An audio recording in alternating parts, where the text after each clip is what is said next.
Hey guys, कैसे आप लोग? मेरा नाम है Kishan Kumar and this is the third video in the series of revision lecture that we are bringing for you. इससे पहले हम लोगों ने कैपिटल गेट एंड पीजीबीपी आपको अवेलेबल करवा दी यूट्यूब पे। अगर आपने नहीं देखा है please have a look. Plus जो हैंडरेड नोट्स हैं वो टेलीग्राम चैनल पे हमारे एज वेल एज एप्लीकेशन पे, मोबाइल एप्लीकेशन पे अवेलेबल है। इस वीडियो में हम लोग डिस्कस करेंगे सैलरी, अगेन कॉम्प्रिहेंसिव रिवीजन करेंगे। बट जैसा कि मैं हमेशा बोलता हूं, please understand this is not the substitute for regular batch और फास्ट ट्रैक बैच। बट अगर आपने पहले पढ़ा हुआ है, चीजें थोड़ी बहुत याद हैं, देन आपको बहुत ही अच्छे से रिवीजन करने में मदद मिल जाएगी। 90 मिनट्स टू 100 मिनट्स के अंदर पूरी सैलरी कॉम्प्रिहेंसिवली हम लोग रिवाइज कर लेंगे। जो 100 नोट है वो आपको हमारे टेलीग्राम चैनल पर अवेलेबल है। आप टेलीग्राम चैनल ज्वाइन कीजिए और वहां से डाउनलोड करके नोट्स के साथ ही वीडियो देखिए, बहुत मजा आएगा एंड बहुत सारी चीजें आसानी से आपसे सॉल्व हो जाएंगी। क्वेश्चन प्रैक्टिस कर लीजिए, एमसीक्यू प्रैक्टिस कर लीजिए और आपका एग्जाम बहुत अच्छे से पास हो जाएगा। So please share it all your friends and I am sure you will do great. Start करते हैं सैलरी चैप्टर। चलिए, अगला टॉपिक है सैलरी। नाउ जो तीन बड़े टॉपिक हैं, पीजीपी, कैपिटल गेन और एक है सैलरी, बड़े आराम से देखते हैं। सी, सैलरी में मैंने क्या बोला था? एम्प्लॉयर अपने एम्प्लॉय को under the contract of employment कुछ भी पेमेंट करे डायरेक्टली और indirectly. So any payment by the employer to employ directly और इनडायरेक्टली इन कैश और in kind shall be taxable under the head salary. अब इसको पढ़ाने के लिए मैंने एक ये चार्ट बनाया था, master chart. Basic component, retirement benefit, perquisites और अलाउंस। सबसे पहले हम लोग जैसे क्लास में किया था, हमने 1, 2, 3 एंड लास्ट में 4। सी, बेसिक पे कैसे होता है? आपको एक स्केल दी जाता है, पे स्केल। पे स्केल में एक तो होता है सैलरी पर मंथ और दूसरा होता है एनुअल इंक्रीमेंट। अगर मैं आपको दिखाऊं बेसिक पे स्केल, अब मानो 20,000 और 25,000 है, इसका मतलब क्या हुआ? 20,000 पर मंथ से स्टार्टिंग हुआ, अगले साल 21, उससे अगले साल 22, 23, 24, 25। अब जो इंक्रीमेंट होगा वो 2,000 से होगा, तो 27, 29, 31, 33, 35। राइट? मैंने बोला था कि बाबू ये 100% टैक्सेबल होता है, 100% टैक्सेबल। नेक्स्ट है डीएनएस अलाउंस, महंगाई भत्ता। अब ये भी 100% टैक्सेबल होता है। This can be as a percentage of basic pay और it can be a fix amount. यहां पे याद करने वाली बात यह है कि अगर DA is expressed as a percentage of basic pay और बेसिक पे चेंज हो रहा है, बाबू डीए चेंज कर देना। मानिए बेसिक पे 10,000 है और डीए आपका 50% है, अभी कितना हो गया? टोटल 15,000। अगर ये 1,000 से बढ़ गया तो क्या 16 हो जाएगा? नहीं, 16,500 होगा। ये बच्चा गलती कर देता है। टैक्सेबल होगा 100%, बोनस 100% टैक्सेबल और कमीशन भी 100% टैक्सेबल। यानी पहले जो 4 है वो पूरे के पूरी तरह से टैक्सेबल है। आगे बढ़ते हैं। मेन जो पॉइंट हमारा वो है रिटायरमेंट बेनिफिट। तो ये आप देख लीजिए ना, ये जो मैंने अभी बोला उसी का इलस्ट्रेशन है। The above pay scale means that salary will start at 20,000 per month, shall increase yearly at 1,000 per month till it reaches 25,000 per month. भगवान कभी ना करे कि आपको इस तरह का पे स्केल मिले। हमेशा टारगेट करो बड़ा का। अगर मुझे पता हो कि आज मैं कोचिंग में इतना पैसा कमा रहा हूं, एक साल बाद में 5% इंक्रीमेंट होगा, तो मैं जॉब ना करूं। Always do not go for एकदम स्टेबल। यार एकदम अगर आपका रिस्क टेकिंग एप्टीट्यूड नहीं है तो मत कीजिए, कोई दिक्कत नहीं है। पर अगर थोड़ा भी है तो थोड़ा सा एफर्ट डालो ना। जरूरी है आप 5 साल तक 1,000 के दाम पे बढ़ना चाहते हो, एफर्ट डालो हमेशा मल्टीपल फोल्ड इंक्रीमेंट का। अभी मैं आपको बताऊं, जो हम लोग ने जब जॉब ज्वाइन किया था, 10 लाख के राउंड का पैकेज था हम लोग का जब स्टार्टिंग में जब जॉब ज्वाइन किया था। ऑलमोस्ट आई थिंक अभी कितने साल हो गए? 6 years हो गए हमारे सीए बने हुए। अभी जो मेरे साथ वाले हैं इनकी सैलरी 26 लाख के करीब में है। 10 लाख से 26 लाख रुपए कितने साल में हुआ है? 6 years में। तो ग्रोथ है, बट उसके लिए उतना मेहनत करना पड़ता है, उतना काम। जितना एफर्ट, मैं बता दूं ना, जितना एफर्ट बाबू एक बच्चा अपने पढ़ाई में डालता है ना, अगर उतना उसका 80% डाल देना जॉब में, कोई बड़ी बात नहीं है। खैर ये तो ज्ञान की बात है, छोड़ो, नॉर्मल जिंदगी में आते हैं। ये हमने क्वेश्चन किया था, क्वेश्चन बाबू करना बहुत जरूरी है। मेन हमारा है सैलरी में रिटायरमेंट बेनिफिट। उसका सबसे पहला हम देखेंगे recognise provident fund. Recognised provident fund क्या होता है सर?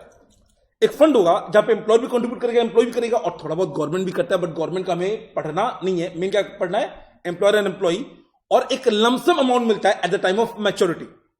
अब सुनिएगा, कॉन्ट्रीब्यूशन कौन करेगा?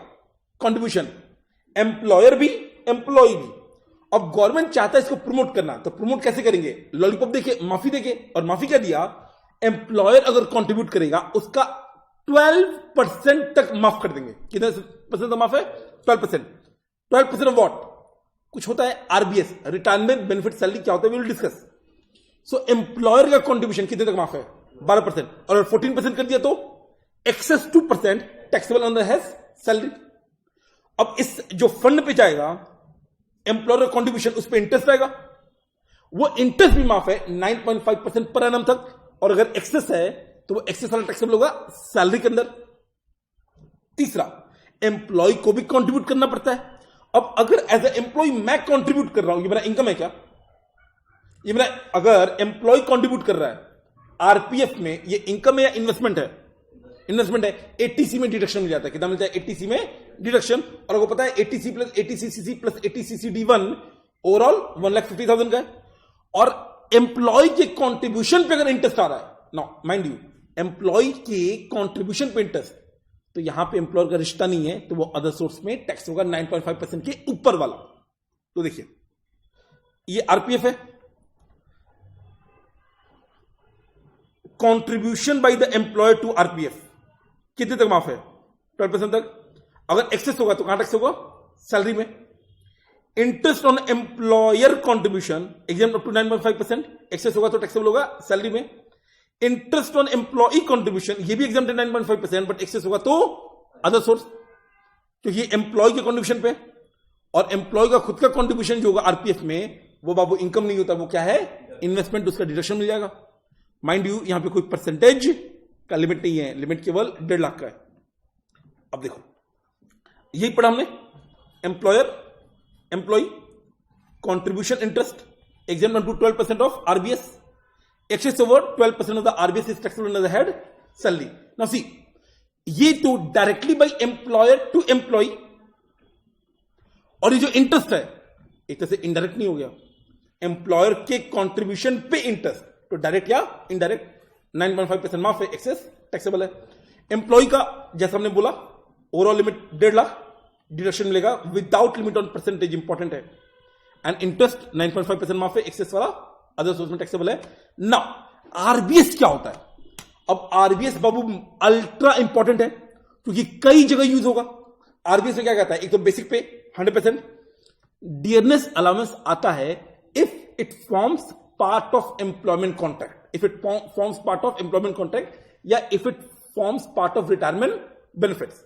प्लस बोनस नहीं आता है, और कमीशन आएगा if it is expressed as a percentage of turnover। तो बाबू इसमें याद करना पड़ेगा, जो 4 कंपोनेंट है, बोनस पक्का नहीं आएगा, बोनस पक्का नहीं, और बेसिक पे पक्का। तो बोनस पक्का नहीं, बेसिक पे पक्का, बेसिक पे पक्का। डीए आएगा जो एम्प्लॉयमेंट कॉन्ट्रैक्ट का पार्ट है, और कमीशन आएगा फिक्स वाला नहीं, परसेंटेज वाला। रिटायरमेंट बेनिफिट सैलरी इंपॉर्टेंट है। पर्पस, रिटायरमेंट बेनिफिट का माफी खोजना, कोई बात नहीं, हिंदी चलता है।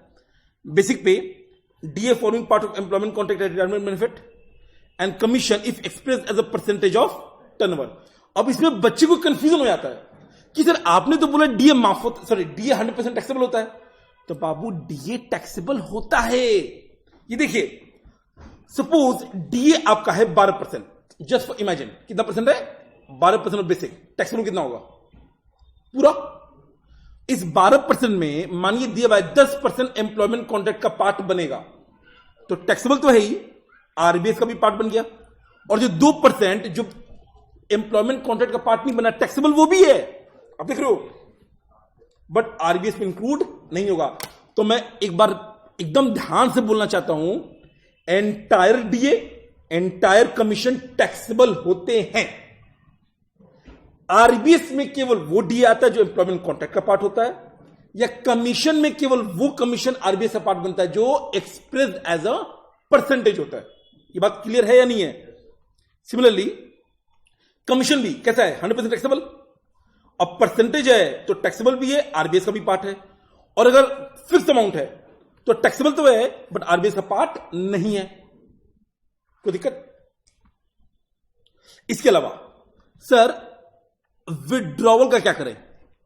विड्रॉवल फ्रॉम आरपीएफ, तो मैंने बोला था कि अगर 5 इयर्स और अबोव किया एग्जाम्प्ट है, पूरा एग्जाम्प्ट है। अच्छा, अगर बिफोर 5 इयर्स किया तो नहीं सर, डिपेंड करता है क्यों किया। अगर डेथ के कारण किया, डिसेबलमेंट के कारण किया, तब तो एग्जाम्प्ट है। और एकदम तफरीबाजी में जॉब छोड़ के बैठ गए, जैसे मैंने कुछ दिन बाद कुछ साल जॉब करके छोड़ दी, अगर मैं विड्रॉ कर लूं तो बाबू टैक्सेबल होगा। अब इंपॉर्टेंट इसमें याद कीजिए मैंने क्या बोला था, जितना माफ हुआ था उतना ही टैक्सेबल होगा। सपोज एम्प्लॉयर ने कंट्रीब्यूट किया था 15%, ये इलस्ट्रेशन कराया गया है, एम्प्लॉयर ने कंट्रीब्यूट किया था कितना? 15%, तो माफ कितना हुआ था? 12% एग्जाम्पल पहले हुआ था। अब टैक्स कितना होगा विड्रॉल के टाइम पे, अगर आपने 3 साल के अंदर विड्रॉ किया? 12%, और जो बाकी 3% ये तो पहले ही टैक्स हो गया था, तो क्या दोबारा टैक्स करेंगे? दोबारा टैक्स नहीं करेंगे, ये इंपॉर्टेंट है। अगर मानिए 10% का इंटरेस्ट है तो कितना इंटरेस्ट टैक्सेबल होगा? सर पहले माफी कितना हुआ था? 9.5% माफ था पहले, तो टैक्स कितना होगा? 9.5%, और जो एक्स्ट्रा 0.5% है वो तो पहले ही टैक्सेबल हो गया था, तो दोबारा टैक्स नहीं होगा। अब माइंड यू, अगर मैं एम्प्लॉयर की बात करूं तो टैक्सेबल होगा सैलरी में। एम्प्लॉई का जो कंट्रीब्यूशन होता है वो क्या माफ होता है क्या? वो डिडक्शन मिलता है। सो एम्प्लॉय का कंट्रीब्यूशन माफ नहीं होता है तो वो विड्रॉल पे भी टैक्सेबल नहीं होगा। इंपॉर्टेंट है ये, एम्प्लॉय का विड्रॉवल न पहले, एम्प्लॉय का जो कंट्रीब्यूशन था उसका डिडक्शन मिलता है, माफी नहीं होता है। और कॉन्सेप्ट क्या है? अगर आपने प्री मैच्योर विड्रॉवल किया, तो जितना माफ था उतना टैक्सेबल होगा। सो एम्प्लॉय का कंट्रीब्यूशन तो माफ हुआ ही नहीं था, वो तो डिडक्शन मिला था, तो इसलिए विड्रॉल पे भी एम्प्लॉय का कंट्रीब्यूशन जब विड्रॉ होगा वो टैक्सेबल नहीं होता है। हां, उसका जो इंटरेस्ट है, अब माने इंटरेस्ट है 9%, तो माफ कितना हुआ था? 9%, तो टैक्सेबल कितना होगा अदर सोर्स में? 9%, एम्प्लॉय की बात कर रहा हूं। और अगर इंटरेस्ट था 10%, तो एग्जाम कितना हुआ था? 9.5%, 0.5 तो पहले टैक्स हो गया, तो अब टैक्सेबल कितना होगा विड्रॉल पे? 9.5%। ये बात समझ में आया? तो ये वाला विड्रॉल का जो चार्ट है ये यहां पे भी बना हुआ नहीं है, ये बन जाएगा। आगे बढ़े, नेक्स्ट है अनरिकॉग्नाइज्ड प्रोविडेंट फंड। बाबू ये जो विड्रॉल वाला है इस पे ना टीडीएस भी लग सकता है, 192A वाला, बट वो हम लोग टीडीएस में डिस्कस कर लेंगे, ठीक है। अनरिकॉग्नाइज्ड प्रोविडेंट फंड, अब वैसे तो इसको प्रमोट नहीं करना चाहिए, इसका डिडक्शन नहीं मिलना चाहिए, माफी नहीं मिलना चाहिए, सरकारी बोलता नहीं देंगे। बट प्रॉब्लम ये है, मैंने आपको लॉजिक दिया था कि सबसे गंदा क्या है, आपका डिडक्शन नहीं मिला, वो ज्यादा गंदा है कि आपका मतलब माफी भी नहीं मिला, आपको पैसा भी नहीं मिला और आपको टैक्स भी पे करना पड़ गया।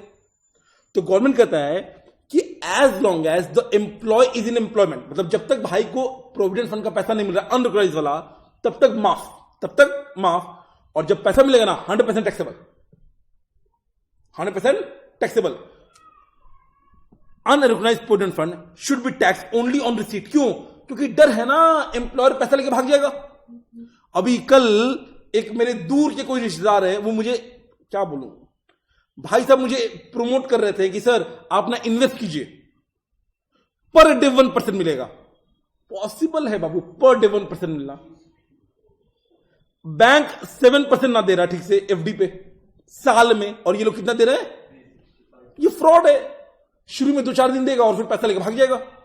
तो गवर्नमेंट बोलता है कि यूआरपीएफ तो कभी भी पैसा लेकर भाग सकता है, तो टैक्स करेंगे कब? जब एक्चुअल में पैसा मिलेगा। तो एम्प्लॉयर का कॉन्ट्रीब्यूशन और उसका इंटरेस्ट पूरी तरह से एग्जम्प्ट है। कब तक? जब तक एम्प्लॉई एम्प्लॉयमेंट में है।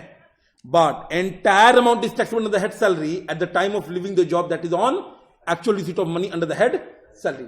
जब पैसा मिलेगा तब टैक्स कर लो, क्योंकि गारंटी नहीं है पैसा मिलेगा भी नहीं। सबसे गंदा क्या होगा कि कंट्रीब्यूशन एम्प्लॉयर कह रहा है कि मैंने कंट्रीब्यूट किया, सरकार ने उसको टैक्स कर लिया, एम्प्लॉय को तो पैसा मिला नहीं, और जब पैसे मिलने की बारी है तो पता चला एम्प्लॉयर भाग गया, तो ना पैसा मिला और टैक्स भी देना पड़ गया। तो सरकार बोलता है कोई बात नहीं, जब तक आप जॉब में हो तब तक आपको जब तक आप जॉब में हो तब तक आप पे टैक्स नहीं लगेगा, जब पैसा मिलेगा पूरी तरह से आप टैक्स हो जाएगा।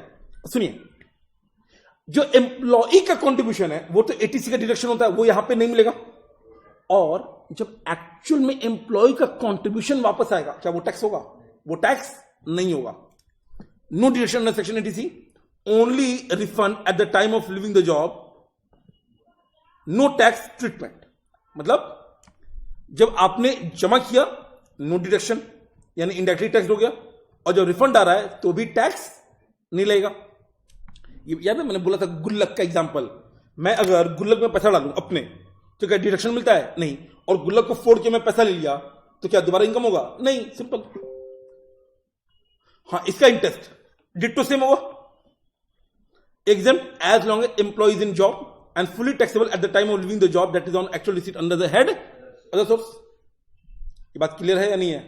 ये गुल्लक वाला एग्जांपल याद है? इंपॉर्टेंट है, ये दोबारा बोलू उसको, क्लियर है?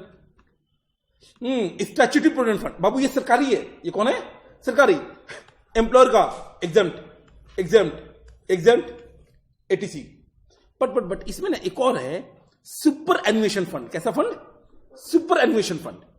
अब उसमें क्या होगा, जो एम्प्लॉई का कंट्रीब्यूशन है वो एटीसी में मिल जाता है, इंटरेस्ट एग्जाम्प्ट होता है, इंटरेस्ट यहां भी एग्जाम्प्ट होता है, और एम्प्लॉयर का कंट्रीब्यूशन 1.5 लाख तक एग्जाम्प्ट होता है।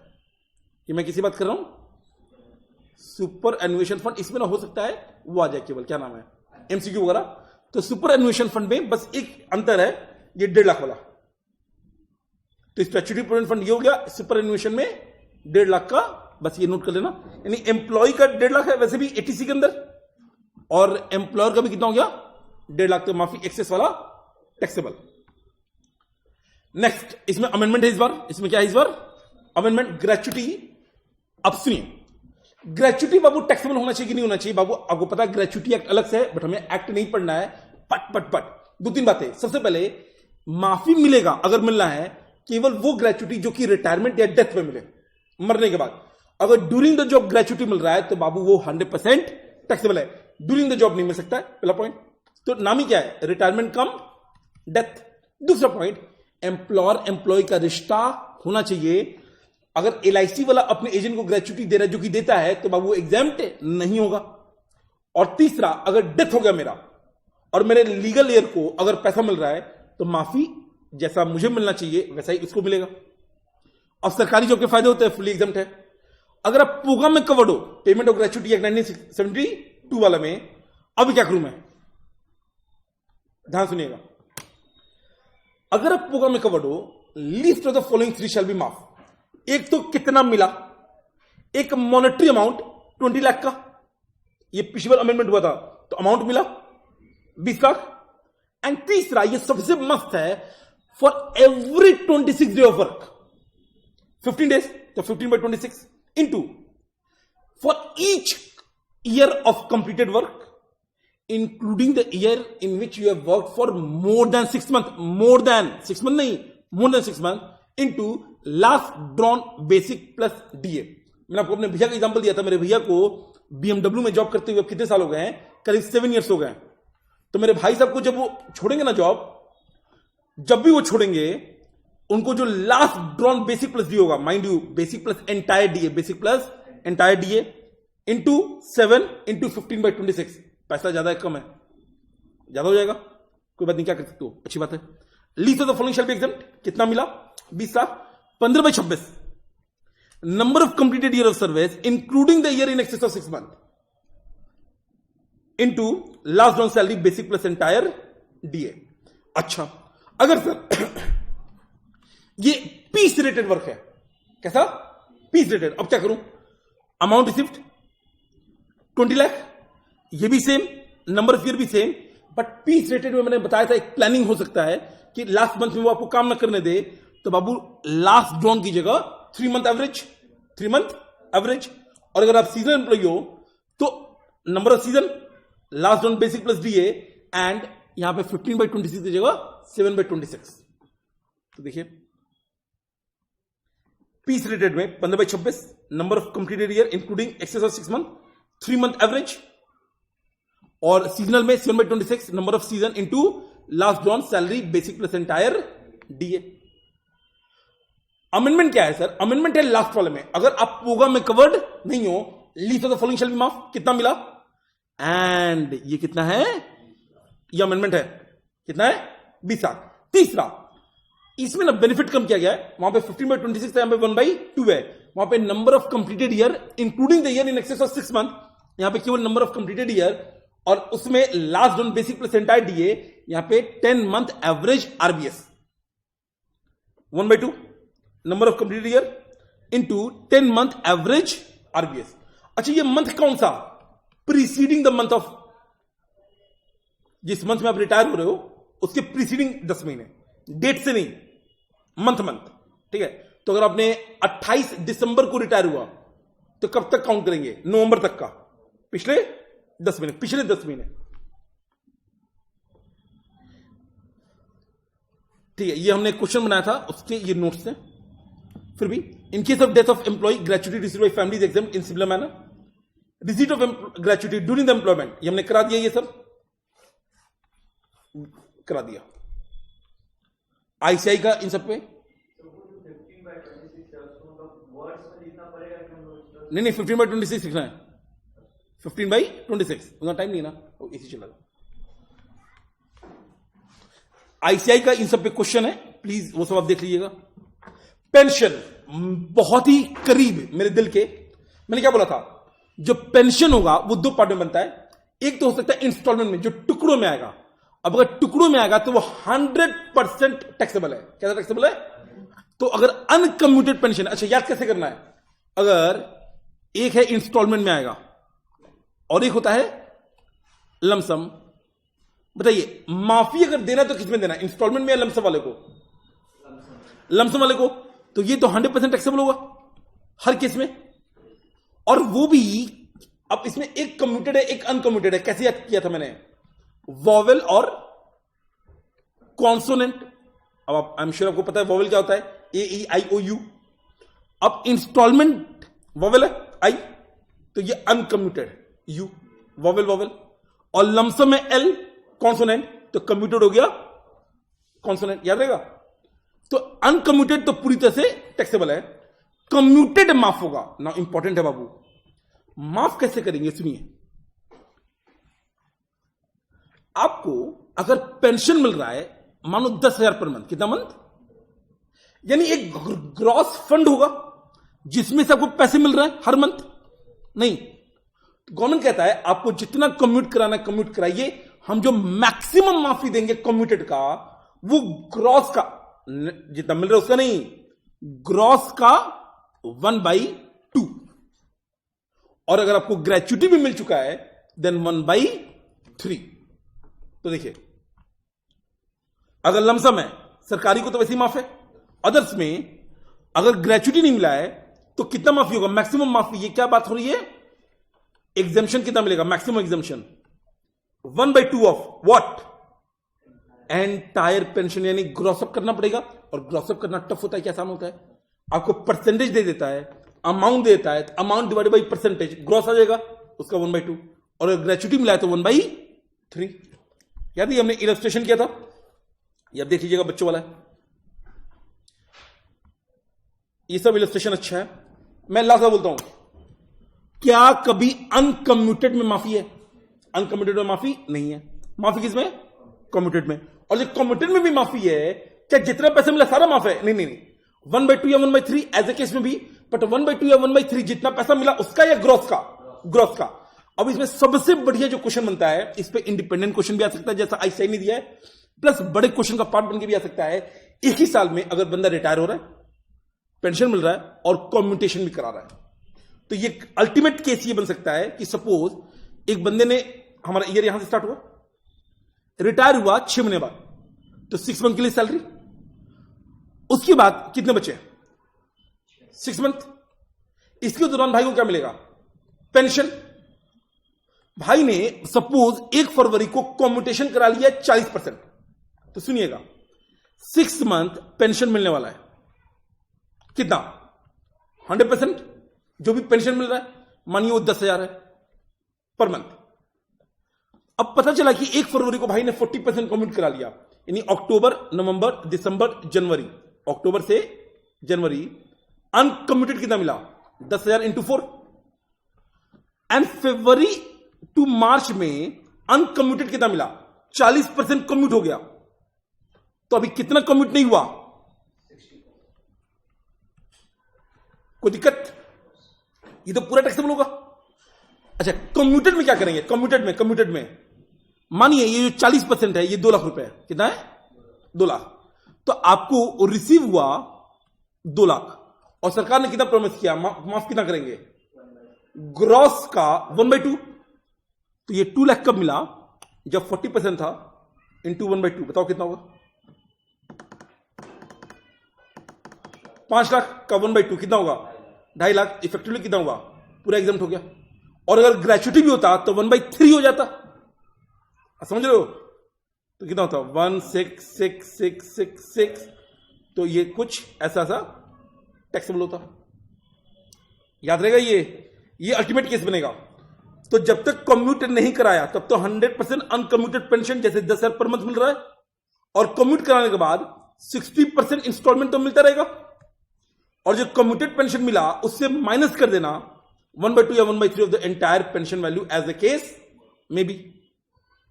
अगेन ये क्वेश्चन इंस्टीट्यूट का है जो हम लोगों ने क्लास में हाथ से सॉल्व किया था। एंड किसी को कभी कंफ्यूजन ना आए, टोटल पेंशन वैल्यू कितना होता है? ग्रॉस वैल्यू जितना मिला और कितना परसेंट कम्यूट करने पे उतना मिला। आगे बढ़े। नेक्स्ट है लीव सैलरी। ये भी मस्त है। लीव सैलरी मैंने बोला था कि जब मैंने जॉब छोड़ा था तो मुझे मिला था, क्योंकि बिफोर में ना बाबू छुट्टी आप ज्यादा ले नहीं पाते हो, और अगर लेते हो तो आप छुट्टी डालते नहीं हो, बट छोड़ो उतना डीप नहीं आते हैं। अभी लीव सैलरी में क्या बोला था कि सर एक तो एक्यूमुलेटेड लीव होता है या पेड लीव या अर्न्ड लीव, और एक होता है कैजुअल लीव, सिक लीव जो एक्यूमुलेट नहीं होता, उसकी हम बात नहीं कर रहे हैं। हम बात किसी कर रहे हैं एक्यूमुलेटेड, पेड या अर्न्ड, जो या तब अवेल कर लो और अवेल नहीं कर पाओगे तो बाद में आपको पैसे मिल जाते हैं। अब लीव सैलरी माफ होना चाहिए, सरकार बोला यस माफ होगा, बट ड्यूरिंग द जॉब मिलेगा, माफ नहीं होगा। ये कब टैक्सेबल होगा? कब माफ होगा? अगर रिटायरमेंट या रेजिग्नेशन। सो लीव सैलरी अगर in cash during the job है टैक्सेबल है, but in cash at the time of leaving the service और रेजिग्नेशन अब माफी मिलेगा। और माफी कैसे? सरकारी में तो वैसे ही माफ है, बाकी लोग में मैं बिना देखिए कितना माफ होगा। एक तो कितना पैसा मिला, दूसरा एक मॉनेटरी लिमिट, तीसरा सरकार बुलाए अरे भैया नसुड्डे मत बनो तो घूम फिर के आओ। अगर आपने 40 साल में एक भी दिन छुट्टी नहीं ली तो ऐसा नहीं, मैक्सिमम 10 मंथ। कितना? 10 month into 10 month average RBS. याद है? और फोर्थ ये इंपॉर्टेंट था, कितनी छुट्टियां आपकी बची हैं, लीव एट क्रेडिट। ये लीव एट क्रेडिट मतलब क्या हुआ? जो टोटल एंटाइटल थे पूरे जॉब के दौरान minus availed minus in cash during the job, leave at credit into again 10 month average RBS. अब 2-3 बातें, इसका जो 10 मंथ एवरेज आरबीएस है और जो पोगा में 10 मंथ एवरेज आरबीएस था उसमें छोटा सा छोटा डिफरेंस है। पोगा वाले में प्रीसीडिंग द मंथ था और ये ना preceding the date of retirement है। तो ये डिफरेंस क्या है? 10 मंथ डेट से काउंट करेंगे। हालांकि एग्जाम में डेट वाला क्वेश्चन नहीं पूछता है नॉर्मली। क्यों? क्योंकि आपका ना मैथमेटिक्स थोड़ी चेक करना है। क्या चेक करना है? नॉलेज। तो हो सकता है एमसीक्यू में आ जाए डेट वाइज, क्योंकि तो देखो प्रैक्टिकली तो सारा एक्सेल पे काम होता है, तो डेट वाइज वो चेक नहीं करते, बट आपको पता होना चाहिए ग्रेचुइटी में जो पोगा में कवर्ड नहीं है वहां पे 10 मंथ प्रीसीडिंग द मंथ था और ये प्रीसीडिंग द डेट है। दूसरा लीव एट क्रेडिट कितना हो सकता है मैक्सिमम पर मंथ? कितना entitlement per month? 30 for each completed year. हमने क्वेश्चन किया था इसमें। तो सरकारी तो माफ है, others leave of the following shall be माफ। कितना मिला? 3 lakh. 10 month into 10 month average RBS date पे काउंट करेंगे, और leave at credit into 10 month average RBS. ये देखो asterisk mark. Leave at credit क्या होता है? जितना leave entitled to the job maximum 30 days. Mind you 20 years 11 month कितना लेंगे? 20 ईयर्स। कितना इन कैश, कितना अवेल, ये लीव एट क्रेडिट। बची हुई लीव फॉर विच पैसे मिलेंगे, इग्नोर कर दीजिए। एक और चीज, इससे पहले हम वीआरएस करें, एक होता है रिट्रेंचमेंट कंपेंसेशन। क्या होता है? आपको याद है हम लोगों ने बताया था कि जब बिजनेस का स्केल कम होता है, फैक्ट्री बंद हो रही होती है, तो उस समय एम्प्लॉइज को लॉलीपॉप देके कि भैया अब हम आपको सस्टेन नहीं कर पाएंगे, निकाला जाता है। बट इंडस्ट्रियल डिस्प्यूट एक्ट बोलता है कुछ पैसे देने पड़ते हैं। कितना माफ होगा? तो सरकार मतलब मोटा मोटा ग्रेचुटी ऐसा था 15/26 into number of completed year including year in excess of 6 month into basic plus DA, but यहां पे कैसा 3 मंथ एवरेज। याद है सर? 3 मंथ एवरेज शो कर दिया यहां पे, क्योंकि बाबू जॉब बंद हो रहा है ना, हो सकता है अंतिम में सैलरी एकदम कम कर दी गई होगी, तो 3 मंथ एवरेज। आगे बढ़े। वीआरएस का भी मस्त लॉजिक था। अब एकदम लॉजिक में नहीं घुसते, उतना टाइम नहीं है, बट मैंने क्या बोला था, 4 चीजें। कितना मिला? मॉनेटरी लिमिट कितना? Monetary limit 5 lakh. तीसरा, जितने साल आपने काम कर लिए for each completed year, mind you कैसा ईयर? Completed year. हर कंप्लीटेड ईयर के लिए 3 मंथ इंटू आरबीएस, एंड जो रिमेनिंग बच गया समय उसका आरबीएस। तो अमाउंट रिसीव्ड, मॉनेटरी लिमिट, एक पास्ट, ये क्या है? पास्ट, और ये future. For each completed year 3 month into last drawn RBS, ये कैसा है? और the remaining job period into RBS. So मैं अब देख लो, एक पास्ट पे है और एक फ्यूचर पे। इस पे हमने इलस्ट्रेशन वगैरह किया था। दैट्स इट, आपका रिटायरमेंट बेनिफिट डन हो गया। अलाउंस करें। अलाउंस क्या होता है भैया? मैंने आपको पैसे दिए फॉर अ पर्टिकुलर वर्क। मैंने आपको एग्जांपल दिया था कि मेरे दोस्त एक दिन बहुत उदासी में था, मैंने बोला भैया क्या हो गया? तो उसने बोला भाई पापा से मैंने किताब मांगे थे। तो मैंने बोला क्या हुआ? तो बोला भाई किताब आ गया। भाई को क्या चाहिए था? पैसे। तो भाई को चाहिए था बुक्स का अलाउंस और पापा ने दे दिया बुक का फैसिलिटी। ठीक है। अलाउंस मतलब होता है giving the money for a particular purpose. दो होते हैं, official as well as personal. Official को याद करने का मैंने एक तरीका बताया था। ऑफिशियल को दिल्ली में, जो लोग बाहर से हैं दिल्ली के उनको नहीं पता होगा, मैं बताता हूं। दिल्ली में मेट्रो स्टेशन बहुत ज्यादा है, अब तो फैलता जा रहा है। और गुड़गांव के साइड जो लास्ट मेट्रो स्टेशन है उसका नाम है हुडा सिटी सेंटर। तो हमने कैसे याद किया? HUDA city, HUDACT, HUDA city. H helper, U uniform, D daily, A academic, C conveyance, T travelling, HUDA city. अब इसमें मजेदार बात यह है 100% माफ होगा, जितना भी मिले केवल सेविंग टैक्सेबल होगा। क्या टैक्सेबल होगा? Saving. Helper, uniform, daily, academic, conveyance, travelling. मैंने आपको एग्जांपल दिया था प्रैक्टिकली कि हमें यह मिलता था। ईवाई वाले जब मुझे ऑडिट में भेजते थे तो पर डे देते थे छुटपुट खर्चों के लिए, fully exempt irrespective of amount of allowance. However any saving is taxable. Saving taxable हो जाएगा। अब देखो बाबू, उसके बाद पर्सनल अलाउंस। पर्सनल अलाउंस को पढ़ाते समय बड़ा दुख होता है मुझे। क्यों? एक तो इसमें चिल्ड्रन एजुकेशन अलाउंस है। कितना? 100 रुपए पर मंथ पर चाइल्ड, और वही मैक्सिमम 2 बच्चा। अब अगर मानिए 45 है तो ये माफ, ये टैक्सेबल।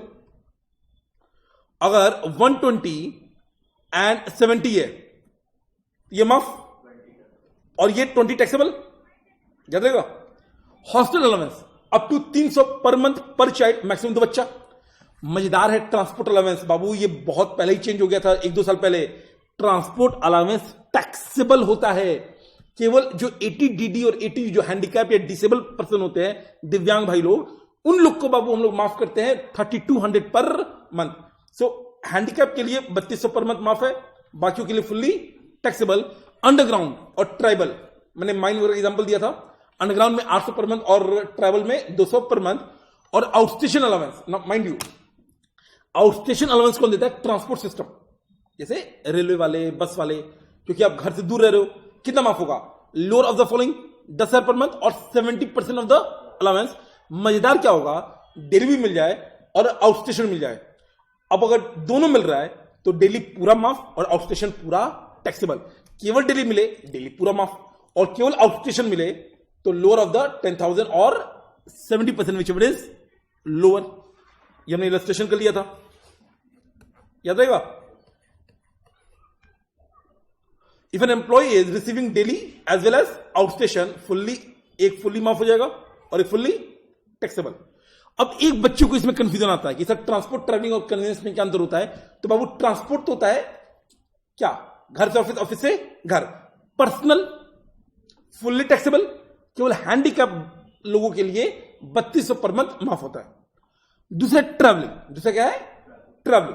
अब ट्रैवलिंग ऑफिशियल भी हो सकता है। अब ऑफिशियल ट्रैवलिंग और कन्वेंस भी ऑफिशियल, सिटी, पूरा सिटी का सिटी। अंतर यह है कि ट्रैवलिंग होता है ना जब आप शहर से बाहर जा रहे हो किसी ऑफिस से काम पे। कन्वेंस होता है कि आपका जो जॉब है वो एक ऐसा जॉब है जिसमें नॉर्मली घूमना पड़ता है, जैसे सेल्स एग्जीक्यूटिव, मार्केटिंग वाले, तो उनका पेट्रोल वगैरह का कन्वेंस मिल जाता है। एज एन आर्टिकल आपको कन्वेंस मिलता है, मैंने बताया था। So towards cost of official tour, annual meeting of finance personal, fully exam, only savings taxable. Conveyance क्या होता है, reimbursement of travelling expense incurred in the course of performing the job, sales representative, fully exam, only saving is taxable. कोई दिक्कत। ये 2-3 example था जो हमने कर लिया, ठीक है। जो अलाउंस में सबसे जबरदस्त है वो तो है HRA.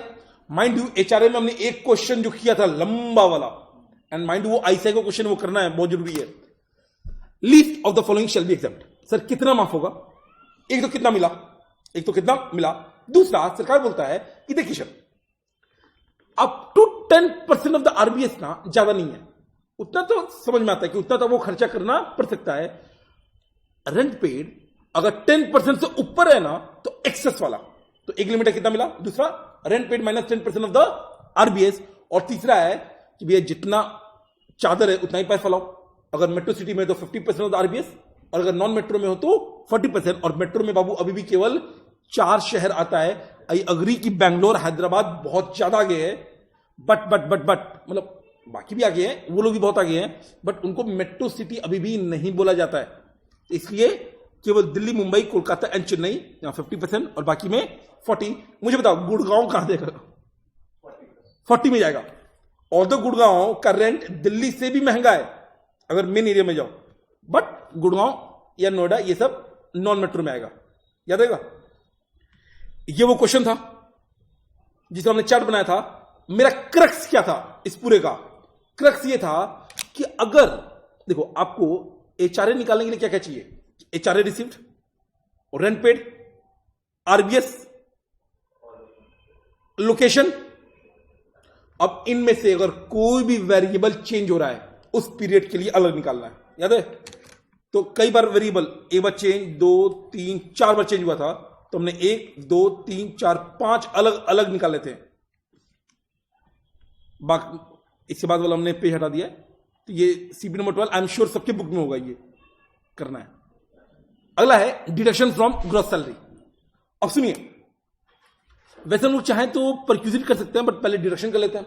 Deduction from gross salary आपको बहुत अच्छे से पता है, हाउस प्रॉपर्टी में एनएवी से माइनस करते थे 24A का डिडक्शन 30%। उसी प्रकार से ग्रॉस सैलरी से माइनस करते 3 चीजें। जो सबसे क्रिटिकल है, जो कि हमेशा करना है, वह है 50,000 अमेंडमेंट है, 50,000 का स्टैंडर्ड डिडक्शन 16IA में। कितने का? 50,000। अच्छा, अगर कोई बंदा मार्च में ज्वाइन किया और 40,000 कमाया तो माफी कितना मिलेगा डिडक्शन? 40। तो up to 50,000 in 1PY। Now simple. अगर इनकम अंडर सैलरी पूछे बिना बोले माइनस कर देना, जीटीआई पूछे तो भी सैलरी निकालना पड़ेगा 50,000 माइनस कर देना, और टोटल इनकम पूछे तो भी आपको सैलरी निकालना पड़ेगा 50,000 माइनस कर देना, और टैक्स लायबिलिटी पूछे तो भी आपको टोटल इनकम चाहिए, जिसके लिए जीटीआई चाहिए, जिसके लिए सैलरी चाहिए, 50,000 माइनस कर देना। कहां से माइनस होता है? Gross salary. केवल एक जगह माइनस नहीं होगा, अगर ग्रॉस सैलरी पूछ दे तो इसको माइनस करने की जरूरत नहीं है। एंटरटेनमेंट अलाउंस, बाबू कोई भी एंटरटेनमेंट अलाउंस होगा पहले तो ऊपर ऐड होगा। इनफैक्ट जितने भी अलाउंस है अपार्ट फ्रॉम जो हमने पढ़ा वो सब पहले ऊपर ऐड होंगे, ग्रॉस सैलरी का पार्ट बनेगा, और फिर माइनस नहीं होगा। एंटरटेनमेंट अलाउंस पहले ऊपर ऐड होगा और माइनस होगा सरकारी एम्प्लॉय के लिए। किसके लिए? सरकारी, यानी अदर देन गवर्नमेंट एम्प्लॉय के लिए ऐड तो होगा, माइनस नहीं होगा। गवर्नमेंट के लिए माइनस होगा, और वो भी कितना फनी था।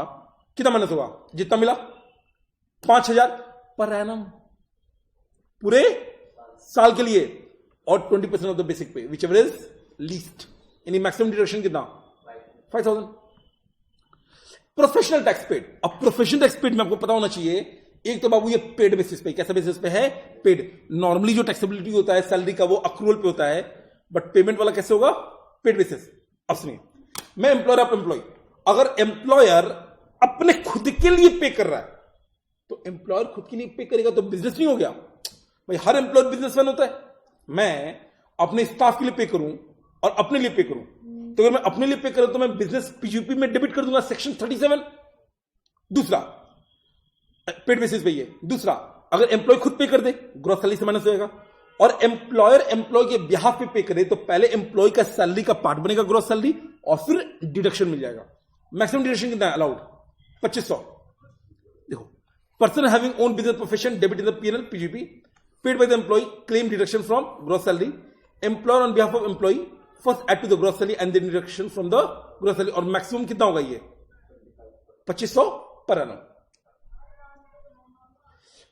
Chargeability of the salary, sir ये क्या होता है, सैलरी कैसे चार्जेबल होता है, अब या तो ड्यू या रिसीट, मतलब सर अगर सैलरी नहीं मिला बट ड्यू हो गया, टैक्स पे करना पड़ेगा कि नहीं, पे करना पड़ेगा, और सैलरी ड्यू नहीं हुआ और मिल गया एडवांस में, टैक्स पे करना पड़ेगा कि नहीं, करना पड़ेगा। हां, अगर ड्यू बेसिस पे टैक्स हो जाए तो दोबारा रिसीट पे टैक्स नहीं करेंगे, और अगर रिसीट बेसिस पे टैक्स हो गया तो दोबारा ड्यू पे टैक्स नहीं करेंगे, मतलब डबल टैक्सेशन नहीं होगा। सो ड्यू और receipt which ever is earlier. इसका इंप्लीकेशन क्या है, salary due but not yet received is still taxable in the month when the salary is due। सोचो कितना खराब लगता होगा, आपको सैलरी भी ना मिला फिर भी टैक्स देना पड़ गया। Advance salary received is taxable in the month of receipt.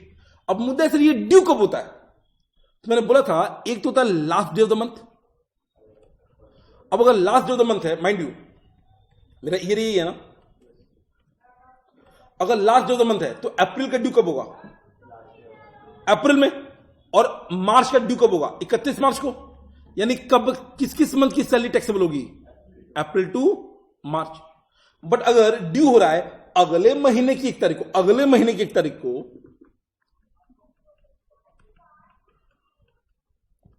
तो मार्च 20 का सैलरी कब ड्यू होगा, अप्रैल में, यानी मार्च 20 इस साल टैक्स नहीं होगा। अच्छा, तो फेब तक टैक्स होगा। अच्छा, अप्रैल का कब ड्यू होगा 1 मई को, और मार्च 19 से कब ड्यू होगा 1 अप्रैल को। याद रहेगा ये difference. When is salary due on the last day of the month, ये प्रिफर्ड होगा। तो ये सब छोड़ो, सिंपल ये देखते हैं 19-20 में, प्रीवियस ईयर में 19-20 में salary for the period April 19 to March 20। भाई लोग अपने ही घर में हैं, अपने अपने महीने का अपने अपने महीने में टैक्स हो रहा है, और अगर सैलरी ड्यू है first day of the next month, again ये पढ़ लीजिए, अब अगले वाले मंथ में अपना पैर टांग लड़ा रहे हैं, तो मार्च 19 से फरवरी 20। क्या ये कंक्लूजन याद है, due on the last day of the month April to March 20, ये भी 12 महीने हैं। Due on the first day of the next month March to February, ये भी 12 मंथ। और ये कॉन्सेप्ट कब सिग्निफिकेंस होगा, जब सैलरी चेंज हो रहा है, जब सैलरी चेंज हो रहा है। ये क्वेश्चन था, ये सब क्वेश्चन छोड़िए। Relief under section 89,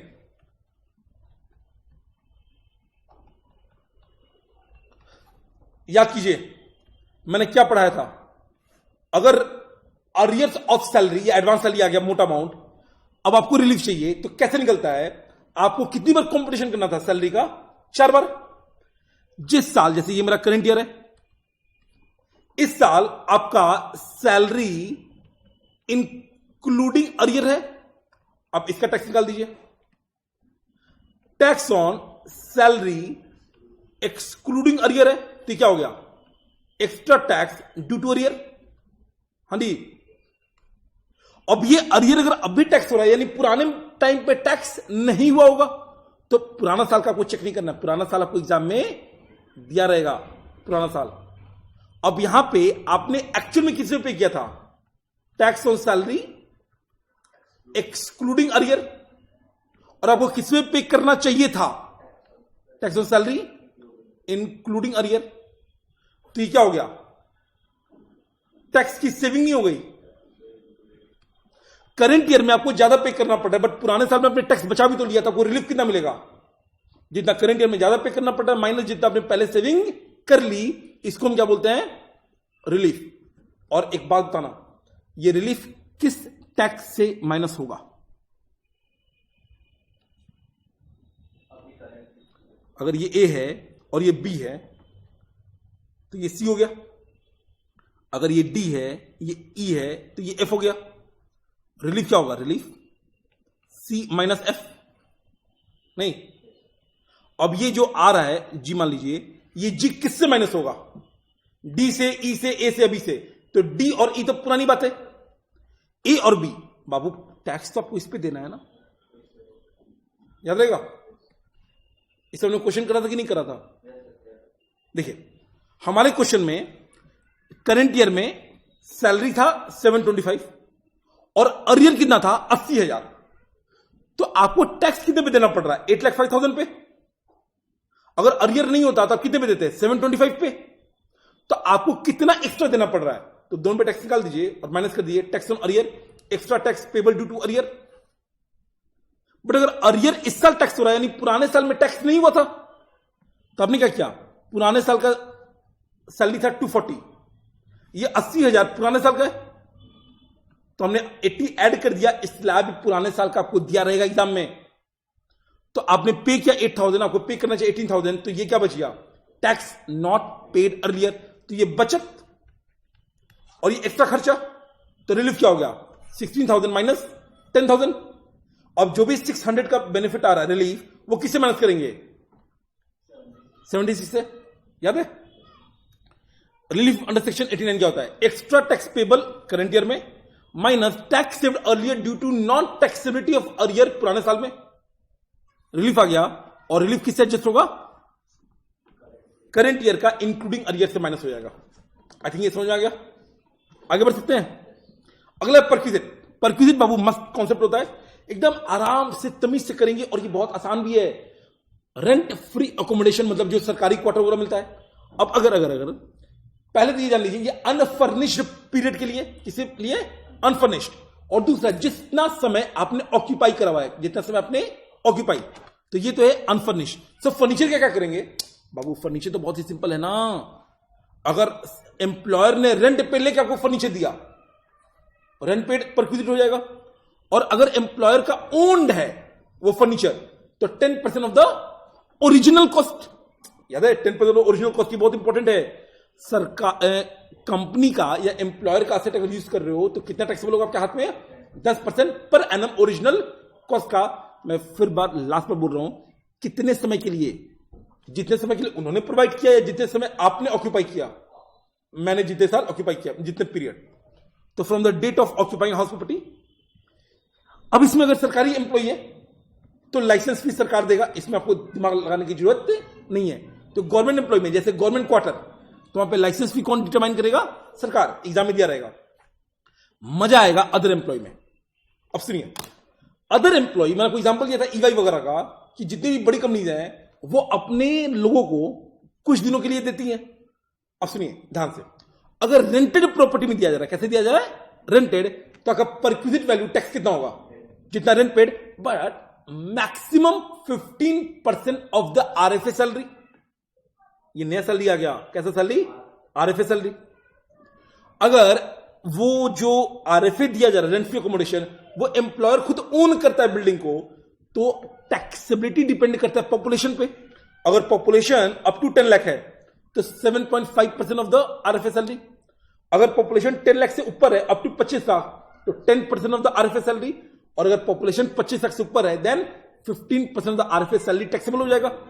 mind you हो सकता है एग्जाम में आपको पॉपुलेशन दे, दिल्ली दे दे, चेन्नई दे दे, हैदराबाद दे दे, बैंगलोर दे दे, पुणे दे दे, दिल्ली दे दे, अहमदाबाद दे दे, इन सबका पॉपुलेशन बहुत ज्यादा है, तो सब जगह 15% ऑफ द आरएफए सैलरी जाएगा।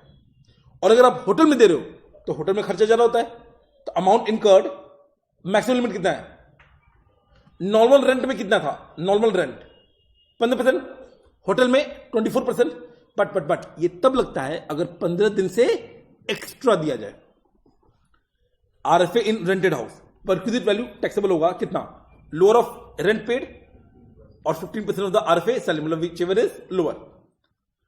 अगर ओन्ड बाय द एम्प्लॉयर है, perquisite value based on population, up to 10 lakh population 7.5% of RFA salary, up to 25 lakh 10%, and अगर एक्सीडिंग 25 लाख है तो 15%. और अगर होटल में है तो lower of expense incurred,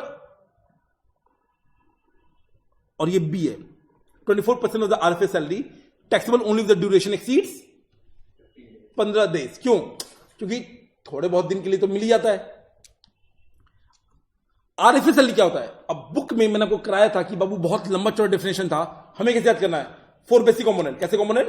4 basic पूरा, DA forming part of employment contract, commission कैसा भी हो और बोनस भी, plus taxable part of allowance, plus leave salary. 4 basic component. Basic always, DA जो एम्प्लॉयमेंट कॉन्ट्रैक्ट है, कमीशन कोई भी हो, बाबू अलग हो गया आरबीएस की तरह.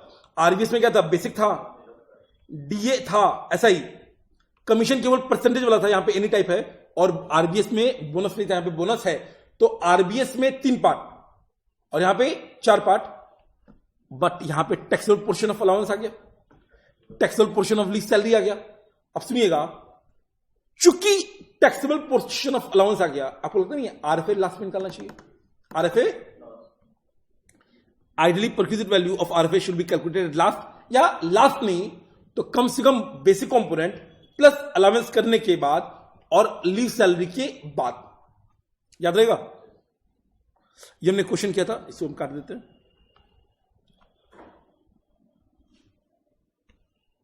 परक्विजिट वैल्यू ऑफ फर्नीचर अगर ओन्ड है, ये हमने करा दिया ना. हाँ जी. अगर आरएफए 2 जगह तो क्या करोगे? ये मैंने एग्जांपल दिया था.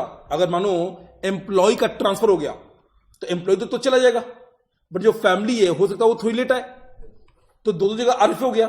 तो सरकार बोलता है पहले 90 दिन, फर्स्ट 90 डेज या फर्स्ट 3 मंथ्स, दोनों में से जिसका आरएफए वैल्यू कम है, बट आफ्टर दैट दोनों का टैक्सेबल हो जाएगा. For the first 90 days only one of the 2 perquisite value whichever is lower shall be taxable. If the employee continues to avail RFA at both the location even after 90 days, then both the perquisite value shall be taxable. याद रहेगा? Next, मस्त जबरदस्त motor vehicle. याद है? कराऊं? अगर केवल office से घर, घर से ऑफिस जाने के लिए माफ है, 100% ऑफिशियल वीजा माफ है. याद है? घर से ऑफिस, ऑफिस से घर माफ है, मेरे भैया को मिलता है माफ है. अगर 100% ऑफिशियल पर्पस माफ है, और अगर 2 व्हीलर है तो 900 पर मंथ, 900 पर मंथ. मजा है अगर 100% पर्सनल यूज है, 100% पर्सनल, या एम्प्लॉयर का असेट में यूज कर रहा हूं. अच्छा, एक और चीज, व्हेन आई से फर्नीचर, आपको पता है ना फर्नीचर का मतलब ओनली फर्नीचर नहीं, एसी वगैरह भी है, टीवी वगैरह भी है. आईसीआई का ऐसी एक क्वेश्चन था कई सारे, जिसको हमने मर्ज करके क्वेश्चन बना दिया था, वो प्लीज करना है, वो इंपॉर्टेंट है. मैंने बोला कि कोई भी एम्प्लॉयर का असेट अगर आप यूज करते हो तो कितना टैक्स होता है? 10% of the original cost per आना. अगर 1 car for the personal use है तो कितना टैक्सेबल होगा? वही 10% ऑफ द ओरिजिनल कॉस्ट. और साथ ही साथ अगर एम्प्लॉयर कोई भी और खर्चा कर रहा है, पेट्रोल, मेंटेनेंस, ड्राइवर, वो सब ऐड करते जाइए, क्या कोई माफी मिलेगा इसमें? क्यों नहीं माफी मिल रहा है? क्योंकि ये पूरा पूरा पर्सनल है. तो केवल गाड़ी के लिए तो 10% plus expense incurred by the employer on such motor vehicle.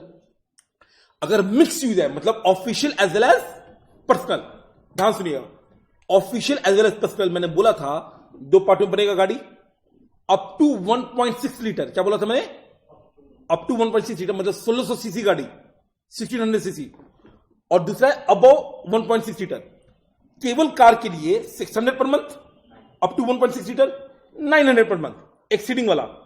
अगर खर्चे भी दे रहा है एम्प्लॉयर तो ये 600 हो जाएगा 1800, और 900 हो जाएगा 2400. और अगर ड्राइवर भी दे रहा है तो 900 रुपया पर मंथ और ऐड हो जाएगा. याद है? ये बाबू याद करना पड़ेगा कैसे. ये बहुत हुआ था, 600, 900, 1800, 2400, 600, 900, 1800, 2400, और अगर ड्राइवर है तो 900 रुपीज ऐड कर दीजिए पर मंथ. अगर engine capacity up to 1.6 litre है, ओनली कार के लिए 600 पर मंथ, कार प्लस खर्चे के लिए 1800, और car plus expense plus driver 900 add हो गया 27। अगर इंजन कैपेसिटी एक्सीडिंग है 900 per month, 2400 per month and 900 add करके ड्राइवर केस में 3300 पर मंथ। अगर क्वेश्चन में बोल दे कि एक से ज्यादा गाड़ी है मिक्स यूज, ये हमने क्वेश्चन किया था कि नहीं, 3 व्हीकल लेकर, और सरकार बोलता है एक को मानोगे मिक्स और बाकी को मानोगे पर्सनल, किसको मानेंगे आप डिसाइड कीजिए। तो आपको परमुटेशन एंड कॉम्बिनेशन बनाना पड़ेगा, जैसा हमने अभी हाउस प्रॉपर्टी में भी डिस्कस किया था और इसमें हमने बड़ा क्वेश्चन किया था। फिर से बोलता हूं, अगर एक से ज्यादा गाड़ी है जिसको आप क्लेम कर रहे हो मिक्स यूज मतलब ऑफिशियल प्लस पर्सनल, सरकार बोलता है ना एक को मानेंगे ऑफिशियल प्लस पर्सनल, बाकी को मानेंगे फुल्ली पर्सनल। देखो जो मिक्स यूज है उसमें अपॉर्चुनिटी नहीं बहुत कम है। मैंने आपको एग्जांपल दिया था, भैया लोग तो उस गाड़ी से कहां कहां चले जाते हैं घूमने, जो कंपनी से मिला BMW। आगे देखिए, ये मस्त केस है, मैं व्हीकल खुद ओन करता हूं एम्प्लॉई और एम्प्लॉयर रिम्बर्स कर रहा है। माइंड यू, मैं खुद ही व्हीकल ओन कर रहा हूं और एम्प्लॉयर रिम्बर्स कर रहा है।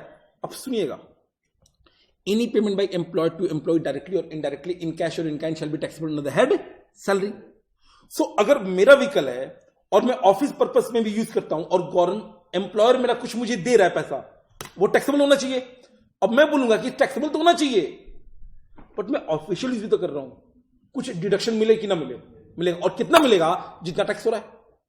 यानी अगर अप टू 1.6 लीटर है तो 1800 माइनस कर दीजिए, और अगर एक्सीडिंग है तो 2400, और मानो अगर ड्राइवर का भी खर्चा रिम्बर्स हो रहा है तो मेरा जो पैसा टैक्स होने वाला है वो और बढ़ गया, और डिडक्शन भी 1800 की जगह 27 हो जाएगा और 2400 की जगह 33 हो जाएगा। ये बात याद रहेगा कि नहीं? अगर motor vehicle owned by employee है एंड एक्सपेंस रिम्बर्स कर रहा है एम्प्लॉयर, तो वैसे तो पूरा ही टैक्स होना चाहिए। कितना टैक्स होगा? पूरा। बट मैंने बोला कि यार जब आपकी गाड़ी थी और मैं फुल्ली ऑफिशियल करता था तो पूरा माफ था, आपकी गाड़ी और मैं पार्टली ऑफिशियल पार्टली पर्सनल करता था तो टैक्स लगता था ना, परक्विजिट वैल्यू 1800 2400। अब अगर मेरी गाड़ी है और मैं अगर ऑफिशियल यूज भी कर रहा हूं तो डिडक्शन मिलना चाहिए कि नहीं मिलना चाहिए? कितना मिलेगा? 1800 2400। और अगर एम्प्लॉयर ड्राइवर भी कर दे रहा है, amount recover shall increase by driver salary and deduction shall be 2700 या 3300 per month as a case में B. Effectively amount recovered minus 1800, amount recovered minus 2400, और ड्राइवर भी है तो 900 रुपए और माइनस कर दीजिए। अच्छा, अगर मानो मैं 100% मेरी गाड़ी पर्सनल यूज और एम्प्लॉयर रिम्बर्स कर रहा है तो पूरा टैक्सेबल हो जाएगा। अगर पर्सनल गाड़ी है, एम्प्लॉयर रिम्बर्स कर रहा है तो पूरा टैक्सेबल होगा। हाँ, अगर पर्सनल भी ऑफिशियल भी है तो इतना रुपए माफ हो जाएगा। आई थिंक क्लियर है? परक्विजिट वैल्यू 2 व्हीलर में 900 पर मंथ और होम से ऑफिस माफ होगा, और फुल्ली ऑफिशियल होगा तो भी माफ होगा। आगे बढ़ सकते हैं?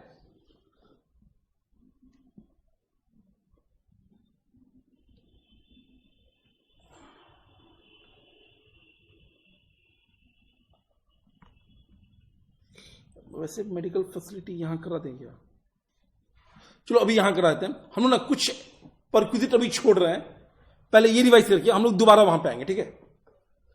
मेडिकल फैसिलिटी टू एम्प्लॉई और फैमिली मेंबर। अब सुन लीजिए ध्यान से, मेडिकल फैसिलिटी पे गवर्नमेंट को थोड़ा रिलैक्स होना चाहिए कि नहीं होना चाहिए? सरकार बोलता है भैया एम्प्लॉयर दे या रिम्बर्स करे, दोनों ही केस में। अगर माइंड यू, अगर मेडिकल इंश्योरेंस का प्रीमियम पे कर रहा है, जैसे मैंने बोला था हमारा कवर्ड है, मतलब अब तो नहीं है, जब हम लोग जॉब कर रहे थे तो मेरा एम्प्लॉयर मेरे बिहाफ पे प्रीमियम पे करता था, एग्जाम्प्ट है। मेडिकल अलाउंस, बाबू अलाउंस जितना मैंने बता दिया वो सब माफ है, बाकी सारे के सारे टैक्सेबल है। इंपॉर्टेंट है, मेडिकल अलाउंस टैक्सेबल है, और जो मेडिकल ट्रीटमेंट है अब डिपेंड करता है कब माफ होगा। अगर सरकारी है, CG, SG, लोकल अथॉरिटी, या CBDT अप्रूव्ड प्राइवेट, या एम्प्लॉयर के खुद का, तब तो बाबू एग्जाम्प्ट है, वरना फुल्ली टैक्सेबल है। बाबू इसमें गलती क्या होता है, पहले इसमें ना कुछ माफ था, वो माफी अब नहीं है। तो प्राइवेट डॉक्टर या अदर हॉस्पिटल फुली टैक्सेबल। माफ कौन सा है? अप्रूव्ड या ओन्ड बाय CG, SG या लोकल अथॉरिटी, या ओन्ड बाय एम्प्लॉयर, या private hospital approved by CBDT। जितने अच्छे हॉस्पिटल को आप जानते हो ना, वो सब माफ है। जैसे गंगाराम दिल्ली का या नानावती मुंबई का, ये सब बाबू अप्रूव्ड है, वो फुल्ली के फुल्ली माफ है, याद रहेगा। सो मेडिकल फैसिलिटी प्रीमियम माफ, अलाउंस टैक्सेबल, इलाज जो सरकारी या एम्प्लॉयर या अप्रूव्ड है तो माफ, वरना टैक्सेबल। ये तब जब इंडिया में हो रहा है। ये क्या लिख रहा है यहां पे? इंडिया। अगर आप इंडिया से बाहर जा रहे हो, तो सुनना खर्चे क्या क्या हो गए इंडिया से बाहर जाने में। 3 खर्चे हैं, ट्रैवलिंग, स्टे, ट्रीटमेंट। अब सुनो, यहां पे फॉरेन करेंसी आ गया। फॉरेन करेंसी तो सरकार ने बोला कि स्टे, एक तो पेशेंट प्लस एक अटेंडेंट, 1+1, जितना करना है उतना कीजिए, माफ करेंगे to the extent approved by the RBI. दूसरा ट्रीटमेंट, जितना खर्चा हो सब माफ होगा टू द एक्सटेंट आरबीआई बोल दे। और ट्रैवलिंग में एक अजीब सा है, पेशेंट प्लस एक अटेंडेंट का ट्रैवलिंग भी माफ होगा अगर जीटीआई अप टू 2 लाख है। याद है मैं किया था? तो ये बाबू जो हम लोग कर रहे हैं, ये किसी लिए कर रहे हैं? ये आपको थोड़ा सा यहां पे एडजस्टमेंट करना पड़ेगा। ये आउटसाइड इंडिया के लिए, ऊपर वाला किसके लिए था? इनसाइड, ये आउटसाइड इंडिया। अगर medical treatment exam up to the limit RBI, stay of patient and 1 attendant exam up to RBI, और travelling of patient and 1 attendant exam if GTI of the employees of 2। आपको लगता नहीं है कि travelling taxable हो गया मोटा मोटा? 2 लाख वैसे ही बहुत कम होता है पर एनम है ये। और सर मुद्दा है, सर ये फैमिली में कौन आएगा? है ना, फैमिली मेंबर। तो सुनिए, जो अभी मैं कराऊंगा वो एलटीसी में भी काम आएगा, लीव ट्रैवल कंसेशन में। क्या होता है फैमिली? वैसे तो लंबा चौड़ा डेफिनेशन है। यहां पे फैमिली होता है एक तो आपके ऊपर वाले, नीचे वाले, भाई बहन, स्पाउस। इसमें जो मदर या पेरेंट्स और भाई बहन रिलेटिव हैं, अगर होली या मेनली आप पे डिपेंडेंट हो, यानी अगर मैं अपनी बात करूं, क्या मेरे पापा मेरे लिए रिलेटिव हैं मेडिकल वाले केस में? नहीं, क्योंकि मैंने आपको बताया मेरे पापा का खुद का दुकान है, वो इतना मतलब वो हमें पैसे देते हैं, हम लोग क्या ही देंगे उनको। तो थिंग इज कि पापा मेरे पे डिपेंडेंट नहीं है, तो मेडिकल फैसिलिटी के लिए वो मेरे रिलेटिव नहीं है। बट स्पाउस, भाई, अच्छा मेरे भैया मुझ पर डिपेंडेंट है क्या? नहीं, तो वो मेरे फैमिली मेंबर में नहीं आएंगे। देखिए, अगर ये है parents and linear ascendant brother sister, ये लोग इफ होली और मेनली डिपेंडेंट, हाँ स्पाउस और चिल्ड्रन, ये ऑलवेज रिलेटिव। डिपेंडेंट हो तो भी, यानी अगर पापा के एंगल से बात करो तो मैं उनका रिलेटिव हूं, बट मेरे एंगल से बात करो तो पापा मेरे रिलेटिव नहीं है for the purpose of medical. ठीक है, आगे बढ़े। अगला एलटीसी, अगला है सर ये क्या होता है? Leave travel concession. बहुत ही सिंपल कॉन्सेप्ट है। क्या क्या था? एक तो केवल ट्रैवल फेयर, रहने खाने का नहीं, रहने खाने का बोर्डिंग लॉजिंग नहीं, ईटिंग नहीं, केवल ट्रैवल। दूसरा इन इंडिया। तीसरा एम्प्लॉय प्लस फैमिली। एंड मुझे बात क्या है, ये जो फैमिली है वही मेडिकल वाला। फैमिली कौन सा है? मेडिकल वाला। अब सुनिए सर कितना माफ करेंगे, ध्यान से। अगर एयर है तो economy class of national carrier, मैंने आपको बताया था नेशनल कैरियर हमारा अच्छा वाले में आता है। एयर इंडिया का आप जितना भी मजाक उड़ा लो, लॉस हो से अलग बात है, बट वो प्रीमियम में आता है, आपको खाना खिलाता है। सो एक तो एयरवे। दूसरा, अगर आप एयर के अलावा किसी भी मोड से जा रहे हैं, इंपॉर्टेंट ये है, एयर के अलावा अगर एयर में जाओगे तो economy class of national carrier, air के अलावा किसी भी मोड में जाए, अगर वहां पे रेलवे का पटरी है तो फर्स्ट टियर ऑफ रेलवे। जैसे अगर मैं अहमदाबाद जाऊं टैक्सी लेकर, अब एयर से तो गया नहीं, एयर से जाता तो नेशनल कैरियर का इकोनॉमी क्लास। अहमदाबाद में ट्रेन है कि नहीं है, तो माफी कितना मिलेगा? Up to the first class ticket of railway. अगर वहां पे रेलवे लिंक है ही नहीं तो बाबू कोई ना कोई तो रिकॉग्नाइज ट्रांसपोर्ट सिस्टम होगा, उसका फर्स्ट क्लास है, डिलक्स क्लास। और अगर वो भी नहीं है, पता नहीं आप कहां जा रहे हो, मे बी पहाड़ों पे, तो सरकार बोलता है अब बाबू deemed first class of the AC of railway, और डीम्ड आपको डीम नहीं करना है, एग्जाम में दिया रहेगा। तो अगर एयर है तो economy fare of national carrier. अगर अदर मोड है कोई भी, रेलवे, रोडवे या वाटरवे, और वहां पे रेल लिंक है, जैसे मैं ये एक्चुअली में होता था, मैं बताता हूं। हम लोग को एक छोटा सा शहर है रामपुर, हम लोग ऑडिट करने गए थे। वो एक छोटा सा क्लाइंट था हमारा, छोटा नहीं था मतलब वही, हाँ छोटा ही था, 100 करोड़ का टर्नओवर था।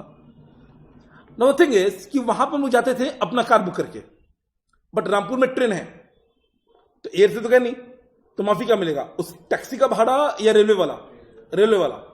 और अगर वहां पे रेल लिंक है ही नहीं, जैसे लेह लद्दाख, तो रिकॉग्नाइज सिस्टम ऑफ ट्रांसपोर्ट होगा, अगर है तो उसका बेस्ट, अगर वो भी नहीं है तो deemed first class AC fair of railway, जो कि एग्जाम में आपको दिया रहेगा। ये मस्त एग्जांपल है। अगर travel to Ahmedabad by hire taxi, अब अहमदाबाद में टैक्सी यानी अदर देन एयर, और यहां पे रेलवे लिंक है, तुम क्या लेंगे, फर्स्ट ईयर एसी फेयर। बाबू फर्स्ट ईयर एसी फेयर महंगा होता है, फ्लाइट को बीट कर देता है कई बार। अगर आप प्लानिंग करोगे तो मुंबई 3000 में मैं गया हूं, दिल्ली से पटना 1800, वेरी गुड। ये देखिए, ये सिर्फ parent brother sister dependent whole year mainly, और स्पाउस और बच्चे। अब बच्चे कितने होने चाहिए, तो सरकार बोलता है हम दो, हमारे दो। बट अगर मानो मैंने एग्जांपल दिया था फराह खान का, अगर शुरू में ही 3 बच्चा हो गया तो अच्छा लगेगा कि 2 को ले जाएंगे, 1 को नहीं ले जाएंगे, तो तीनों का अलाउड हो। तो सुनिए, 1+1 ओके, 1+2 ओके, 3 अलाउ होगा, 2+1 2 अलाउ होगा, 3+1 3 अलाउ होगा। 1 प्लस मल्टीपल बर्थ आफ्टर 1, अगर शुरू में ही 2 हो गया तो तीसरे वालों को अलाउ नहीं करेंगे, बट अगर 1 हुआ उसके बाद से जितने भी एक साथ हो जाए वो सब अलाउड है। जैसे 1+3 हो गया तो 4 के 4 बाबू को अलाउ किया जाएगा। सेविंग जो होगा वो टैक्सेबल हो जाता है। ये उतना रेलेवेंट नहीं है, क्यों नहीं है, क्योंकि आपका ईयर कौन सा है, 1920, इतना रेलेवेंट नहीं है। वैसे मैं बताता हूं, 4 साल के ब्लॉक पे मिलता है कितना, 2, यूज कर लो, यूज नहीं किया तो क्या होगा, कितना कैरी फॉरवर्ड हो सकता है, मैक्सिमम 1, और जो कैरी फॉरवर्ड हो रहा है वो अगले ब्लॉक के कब यूज करना पड़ेगा, पहले साल में, ठीक है। और ये ब्लॉक फिक्स है, ये ऐसा नहीं कि मैंने अपने मन से बनाया है। जो अगला ब्लॉक बनेगा वो 2025 21 से 25 बनेगा। ये क्वेश्चन था कैसे लिखना चाहिए एग्जाम में। ये देखिए, माउंट एग, याद है अंडों का पहाड़। अब सुनिए, माउंट एग कराने से पहले मैं आपको कुछ और याद कराता हूं। हमने 2-3 वर्ड पढ़ा था। एक पढ़ा था स्पेसिफाइड एम्प्लॉय, ये कौन होता है, स्पेसिफाइड एम्प्लॉय मतलब बड़ा एम्प्लॉय, मतलब जो या तो डायरेक्टर है, या जिसके पास शेयर है 20%, या जिसका मॉनेटरी इनकम 50,000 एक्सीड कर जाए। यानी आज सब कुछ कवर्ड हो गया, बट कोई बात नहीं। नॉन स्पेसिफाइड कौन है, जो डायरेक्टर भी नहीं है, जो शेयर भी नहीं है, और इसका मॉनेटरी इनकम 50,000 तक है। दूसरा, सर परक्विजिट का मतलब क्या होता है, फैसिलिटी। अब याद है मैंने आपको इसका 2 टुकड़ा किया था, non monetary and monetary. Normally जब आप परक्विजिट सुनते हो आपके दिमाग में क्या आता है, मॉनेटरी या non monetary, non monetary. Sir non monetary का मतलब होता है जहां पे पैसा इन्वॉल्व नहीं है। मैंने आपको सीधा फैसिलिटी दे दिया। मॉनेटरी परक्विजिट का मतलब होता है सिंपल, रिम्बर्समेंट। क्या होता है, रिम्बर्समेंट। मॉनेटरी परक्विजिट का अगर सिंपल सा मैं वर्ड बोलूंगा रिम्बर्समेंट, और अगर टेक्निकल वर्ड सुनोगे obligation of the employee met by the employer. यह है अल्टीमेट। अगर मैं आपको पैसा दिया समोसा खाने के लिए, मैंने आपको पहले ही पैसा दे दिया, पहले पैसा दे रहा हूं समोसा खा लेना, अब आप जाके कचौड़ी खा लोगे तो मुझे कोई दिक्कत है क्या, अलाउंस है वो, पहले पैसा दे दिया।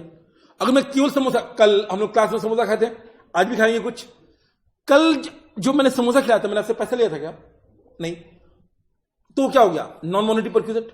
और अगर मैं बोलूं कि जाओ ब्रेक है, समोसा खा के आ जाना, बिल कराना, मैं रिम्बर्स कर दूंगा, तो आपने समोसा खाया और मैं रिम्बर्स, याद है रिम्बर्स। मैं ये बोल सकता हूं कि बेटा खाना आपका था, पैसा आपको देना चाहिए था, दिया किसने, मैंने। Obligation of employment bye the employer, इसको हम बोलते हैं मॉनेटरी परक्विजिट, याद रहेगा। अब बिना आगे का चार्ट देखे हुए मैं आपको याद कराता हूं, मॉनेटरी परक्विजिट कभी माफ होगा, मॉनेटरी परक्विजिट कभी माफ नहीं होगा, कोई भी डिडक्शन नहीं मिलेगा। दूसरा, क्या नॉन मॉनेटरी परक्विजिट माफ होगा, answer is non monetary perquisite non specified में माफ होगा। Non monetary perquisite specified employ में केवल परक्विजिट वैल्यू टैक्सेबल होगा।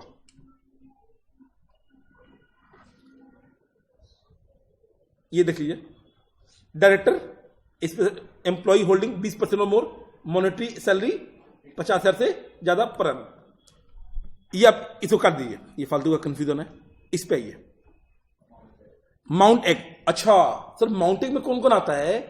5 मोटर व्हीकल जो हम कर चुके हैं, ट्रांसपोर्टेशन, एजुकेशन, गार्डनर वगैरह और गैस वगैरह।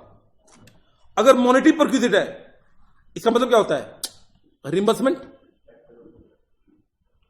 Employ avails facility and employer reimburses it. बाबू, स्पेसिफाइड एम्प्लॉय में भी टैक्सेबल, नॉन स्पेसिफाइड में भी taxable, but non monetary perquisite employer directly pays to third party for service. Non specified में तो एग्जम्प्ट है, और स्पेसिफाइड में only perquisite value is taxable. याद रहेगा, ये पढ़िए। Monetary perquisite always fully taxable, non monetary non आ गया माफ, और नॉन और स्पेसिफाइड है तो परक्विजिट वैल्यू टैक्सेबल है। अब माउंट एक में सुनिए, इसका इंपैक्ट क्या पड़ेगा? आपको मोटर कार पढ़ा दिया गया है, मोटर कार।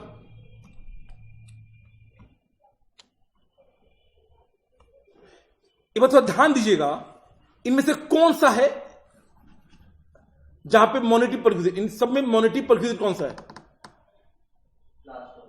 लास्ट वाला। रिम्बर्समेंट किया जा रहा है। क्या किया जा रहा है? रिम्बर्समेंट। माइंड यू इंपॉर्टेंट है। अगर ये रिम्बर्समेंट है, सुनिएगा, ये कैसा परक्विजिट है? टैक्सेबल हो जाएगा, ठीक है। बाकी इतना काफी है। क्या मेडिकल फैसिलिटी माउंट एक में आता है? नहीं। तभी आप देखो वहां पे रिम्बर्समेंट माफ है, वहां पे रिम्बर्समेंट लिखा हुआ ना कहीं, रिम्बर्समेंट भी कवर्ड है, ठीक है।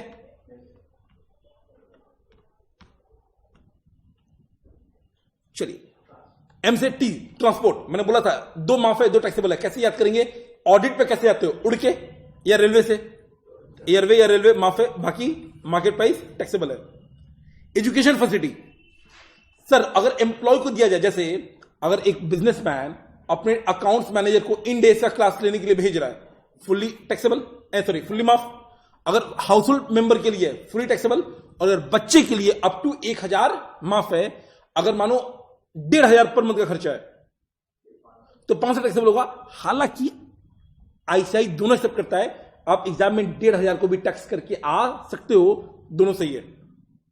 इनफैक्ट एमसीक्यू में जो इस बार पिछली बार आरटीपी 2019 का आया था, उसमें इंस्टीट्यूट ने अब जो डिस्क्रिप्टिव क्वेश्चन है वहां पे तो ऑल्टरनेट व्यू दोनों दिया हुआ है, बट एमसीक्यू में उन्होंने ग्रॉस को टैक्सेबल कर दिया था, अप टू 1,000 माफ, और एक्सेस पे पूरे को पूरे टैक्स कर दिया था। सही दोनों है, आपका जो मन। और मैं सजेस्ट करूंगा कि अगर आप एमसीक्यू आते हो, अप टू 1,000 माफ कर देना, अगर 1,000 से ऊपर है पूरा टैक्स कर लेना, ठीक है, क्योंकि आईसीआई ने ऐसा किया हुआ है। Free education to children of employee, अगर खुद का इंस्टीट्यूट है या अदर्स है, एग्जाम टू 1,000 पर मंथ पर चाइल्ड, नो लिमिट ऑन बच्चा, ओनली एक्सेस टैक्सेबल, ये बिल्कुल सही है। बट अगर आप ग्रॉस को भी टैक्स कर रहे हो तो कोई दिक्कत नहीं है। और एमसीक्यू में क्या करना? ग्रॉस को ही रखना। तो आप चाहो तो आप सीधे ग्रॉस को भी कर सकते हो। तो फिर भैया एग्जाम में फिर बैठ के बाद टेस्ट कर लेना कि भैया अगर ग्रॉस को टैक्स करेंगे तो ऑप्शन कितना रहा है, और अगर एक्सेस को टैक्स करेंगे तो ऑप्शन कितना रहा है, और फिर आंसर से चेक करना, क्योंकि सही दोनों में आईसीआई दोनों एक्सेप्ट करता है अपनी स्टडी मैथ में, बट एमसीक्यू में उन्होंने ग्रॉस को टैक्स कर लिया था। तो एग्जाम में भरोसा नहीं है, आप दोनों चेक करके फिर आंसर देना। आगे बढ़े। गार्डनर, स्वीपर, अब ये कुछ ज्यादा रईसी नहीं था तो फुली टैक्सेबल। और गैस इलेक्ट्रिसिटी, अगर खुद का बिजनेस है तो कॉस्ट, और अगर अदर का है तो मार्केट प्राइस। भाई ये समझ में आया कि नहीं आया? माउंट एक्ट, क्या मेडिकल माउंट एक्ट में आता है? नहीं। मैं लास्ट में बोलता हूं, अगर मॉनेटरी परक्विजिट है हमेशा टैक्सेबल, अगर नॉन मॉनेटरी है और नॉन स्पेसिफाइड है फुल्ली माफ, और नॉन मॉनेटरी प्लस स्पेसिफाइड है तो परक्विजिट वैल्यू टैक्स होगा। हालांकि इतना काफी है। लोन की बात करते हैं। अब सुनिएगा, लोन में मैंने बोला था कि सर पेटी लोन, कैसा लोन? पेटी, छोटा मोटा लोन पे हम टैक्स नहीं लगाएंगे। मतलब अगर अप टू 20,000 एग्रीगेट मिल रहा है इंटरेस्ट फ्री, तो बाबू उस पर कोई परक्विजिट वैल्यू कैलकुलेट नहीं होगा। दूसरा, अगर लोन लिया जा रहा है कोई बीमारी का इलाज कराने, रूल 3A में था, वो सभी परक्विजिट वैल्यू उस पर नहीं आएगा। बट इसके अलावा अगर इंटरेस्ट फ्री लोन मिल रहा है, बताओ फ्री में लोन दिया जा रहा है, फायदा कि नहीं? याद है मैंने आईसीआईसीआई बैंक का कैंपस प्लेसमेंट का एग्जांपल दिया था। अब मैंने क्या बोला था कि P into R into T होता है। टी मंथली कैसा होता है? मंथली। आर एसबीआई का first day of the year, यानी 1 अप्रैल को जो भी एसबीआई का रेट हो। और प्रिंसिपल ये monthly outstanding at end of the month. याद है? अप्रैल में मैंने लोन लिया, 30 अप्रैल को काउंट करेंगे कि नहीं? करेंगे। और 31 मार्च को अगर रिपे कर दिया, मार्च काउंट करेंगे? नहीं। देखो, aggregate loan up to 20,000 in 1 PY, petty loan, छोटा मोटा लोन, परक्विजिट वैल्यू नहीं है। Aggregate specified disease under rule 3A, no perquisite value. और अगर अदर इंटरेस्ट फ्री लोन है, mind you, P value outstanding at the end of the month. Rate क्या? SBI का interest rate first day of the year, और time तो monthly होता है। अच्छा, प्रेफरेंशियल इंटरेस्ट रेट या कंसेशनल, तो T वही, R वही, P वही, बट R में क्या होगा? जो एसबीआई का रेट है माइनस रेट बीइंग चार्ज। अगर 10% एसबीआई का रेट है, मैं उसे 4% ले रहा हूं, 6%।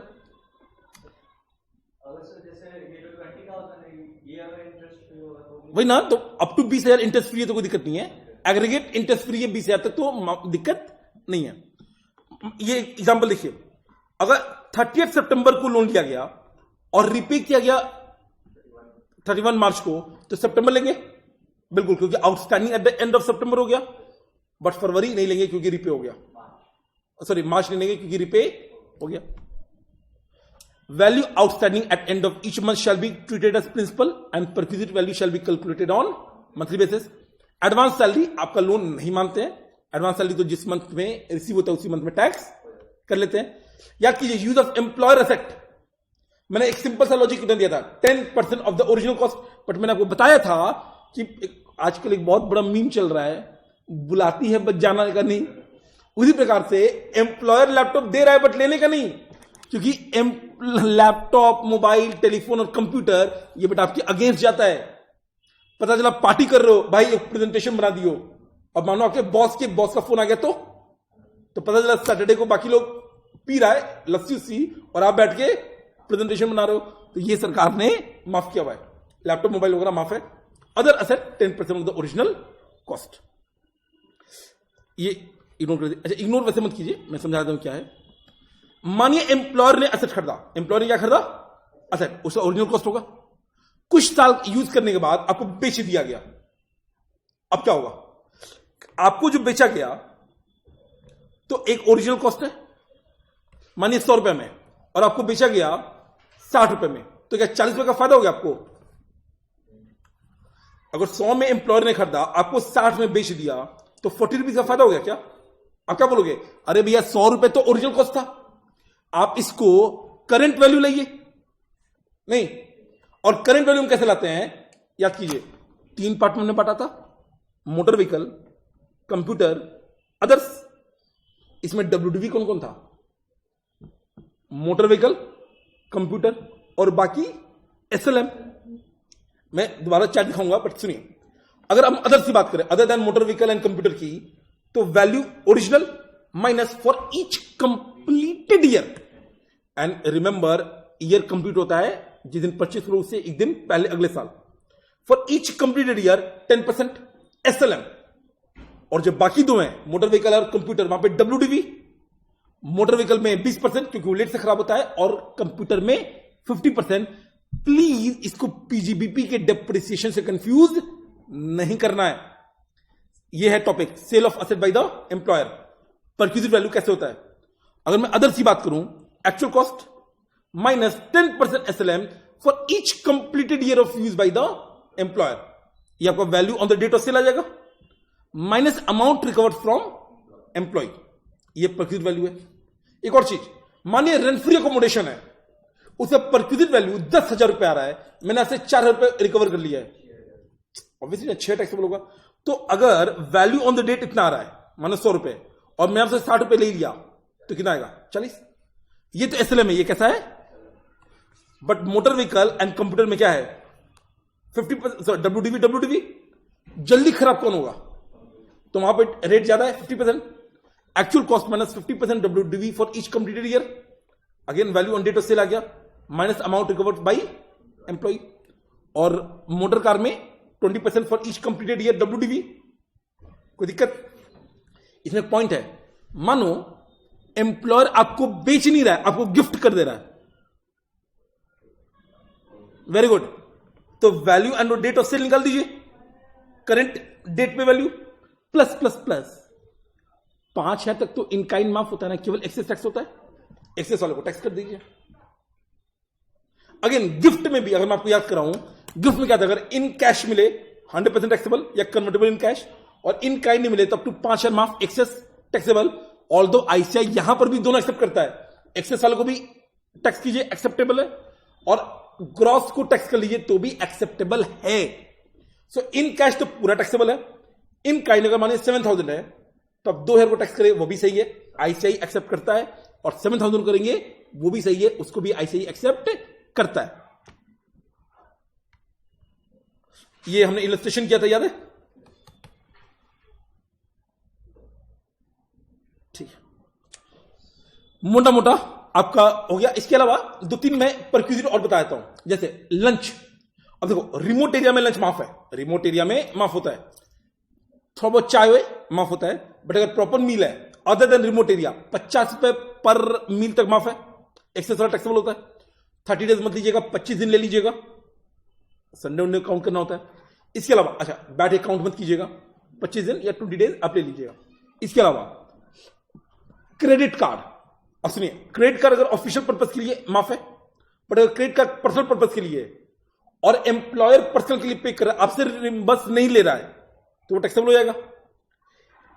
क्लब फैसिलिटी टैक्सेबल होता है, but sports club, health club वगैरह टैक्सेबल नहीं होता है, माफ होता है। और बाकी और कुछ भी है तो उसका कॉस्ट ले लीजिएगा या मार्केट वैल्यू, ठीक है। और कोई है जो बच गया परक्यूजिट? मोटा मोटा आई थिंक इतना ही था।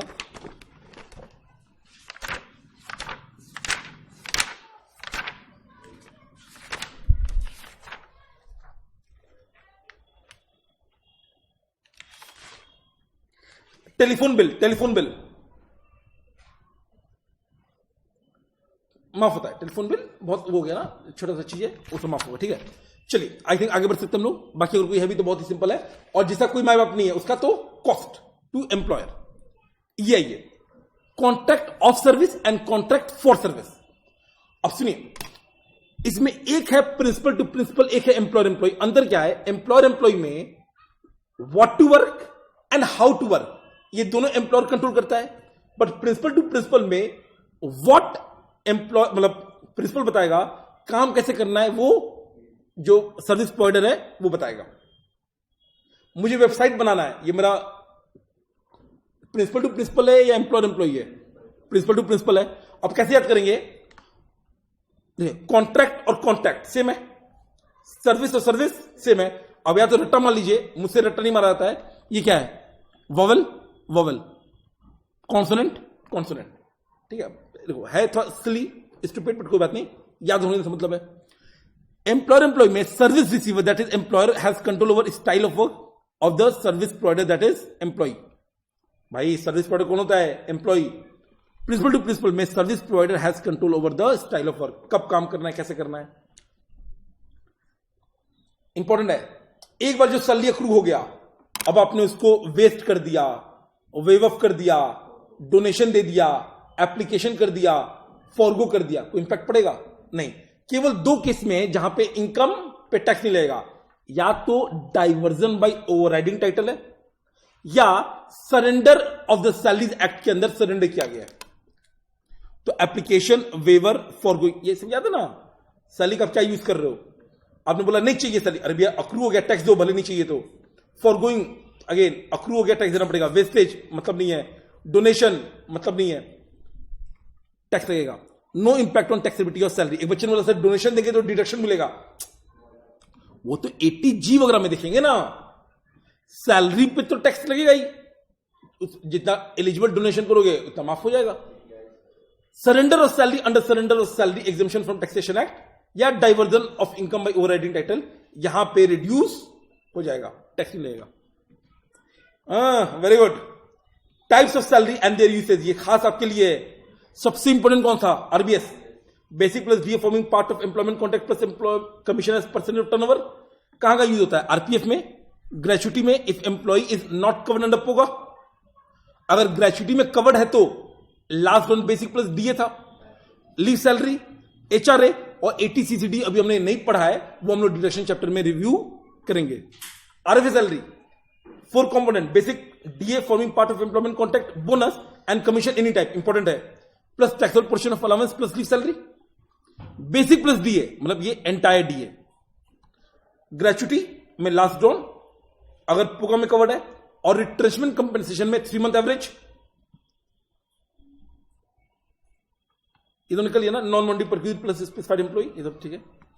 ये देखिए, tax paid by employer on behalf of employee. Now see, अगर एम्प्लॉयर एम्प्लॉय के बिहाफ पे टैक्स पे कर दे तो एम्प्लॉयर अपने बुक्स में डेबिट कर लेगा और वो भी एम्प्लॉय के हाथ में टैक्सेबल हो जाएगा।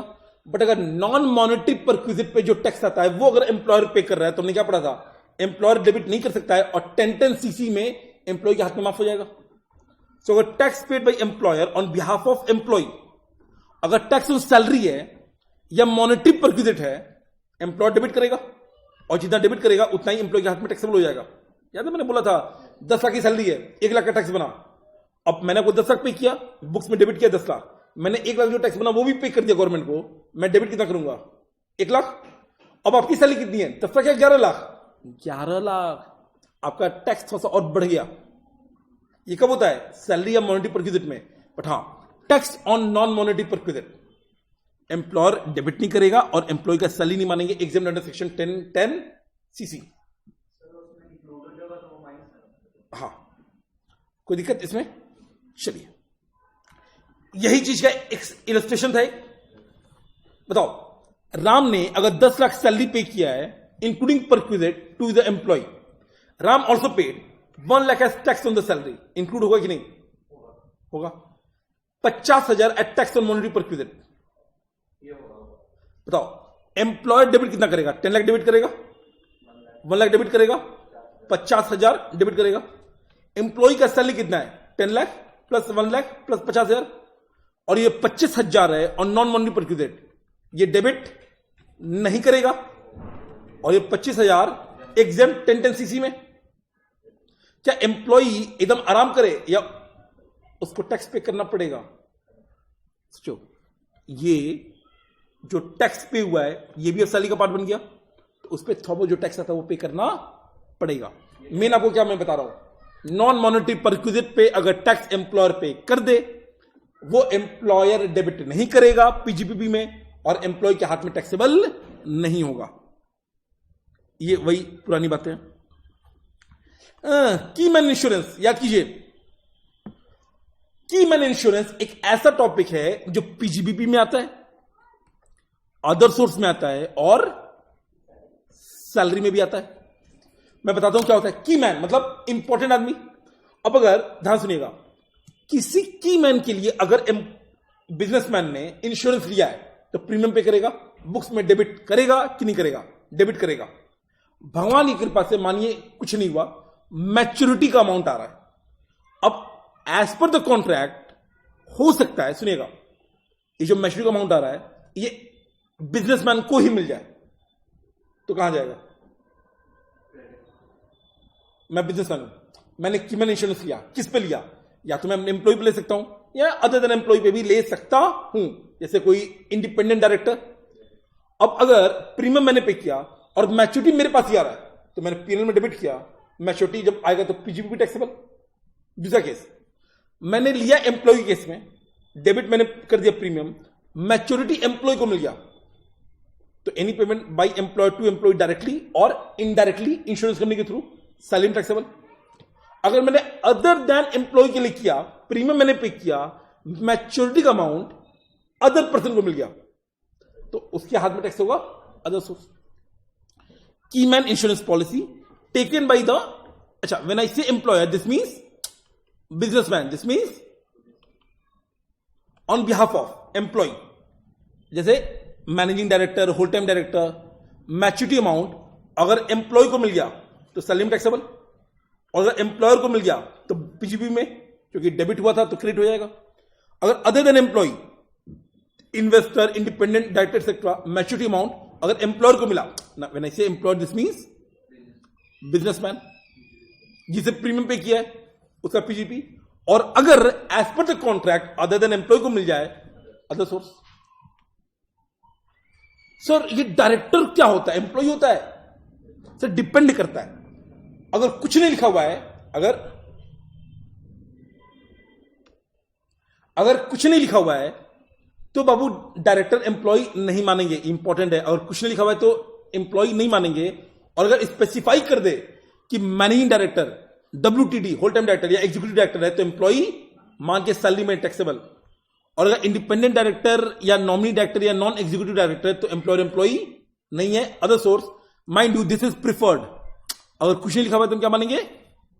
एम्प्लॉय नहीं है। आप समझ लो ना, यहां पे 192 सेक्शन लगेगा टीडीएस का, या 194 जे लगेगा।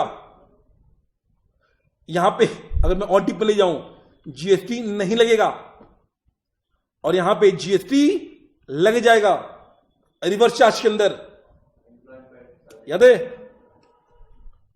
ये शेड्यूल 3 के कारण नहीं लगेगा एम्प्लॉय, और ये रिवर्स चार्ज में लग जाएगा जीएसटी।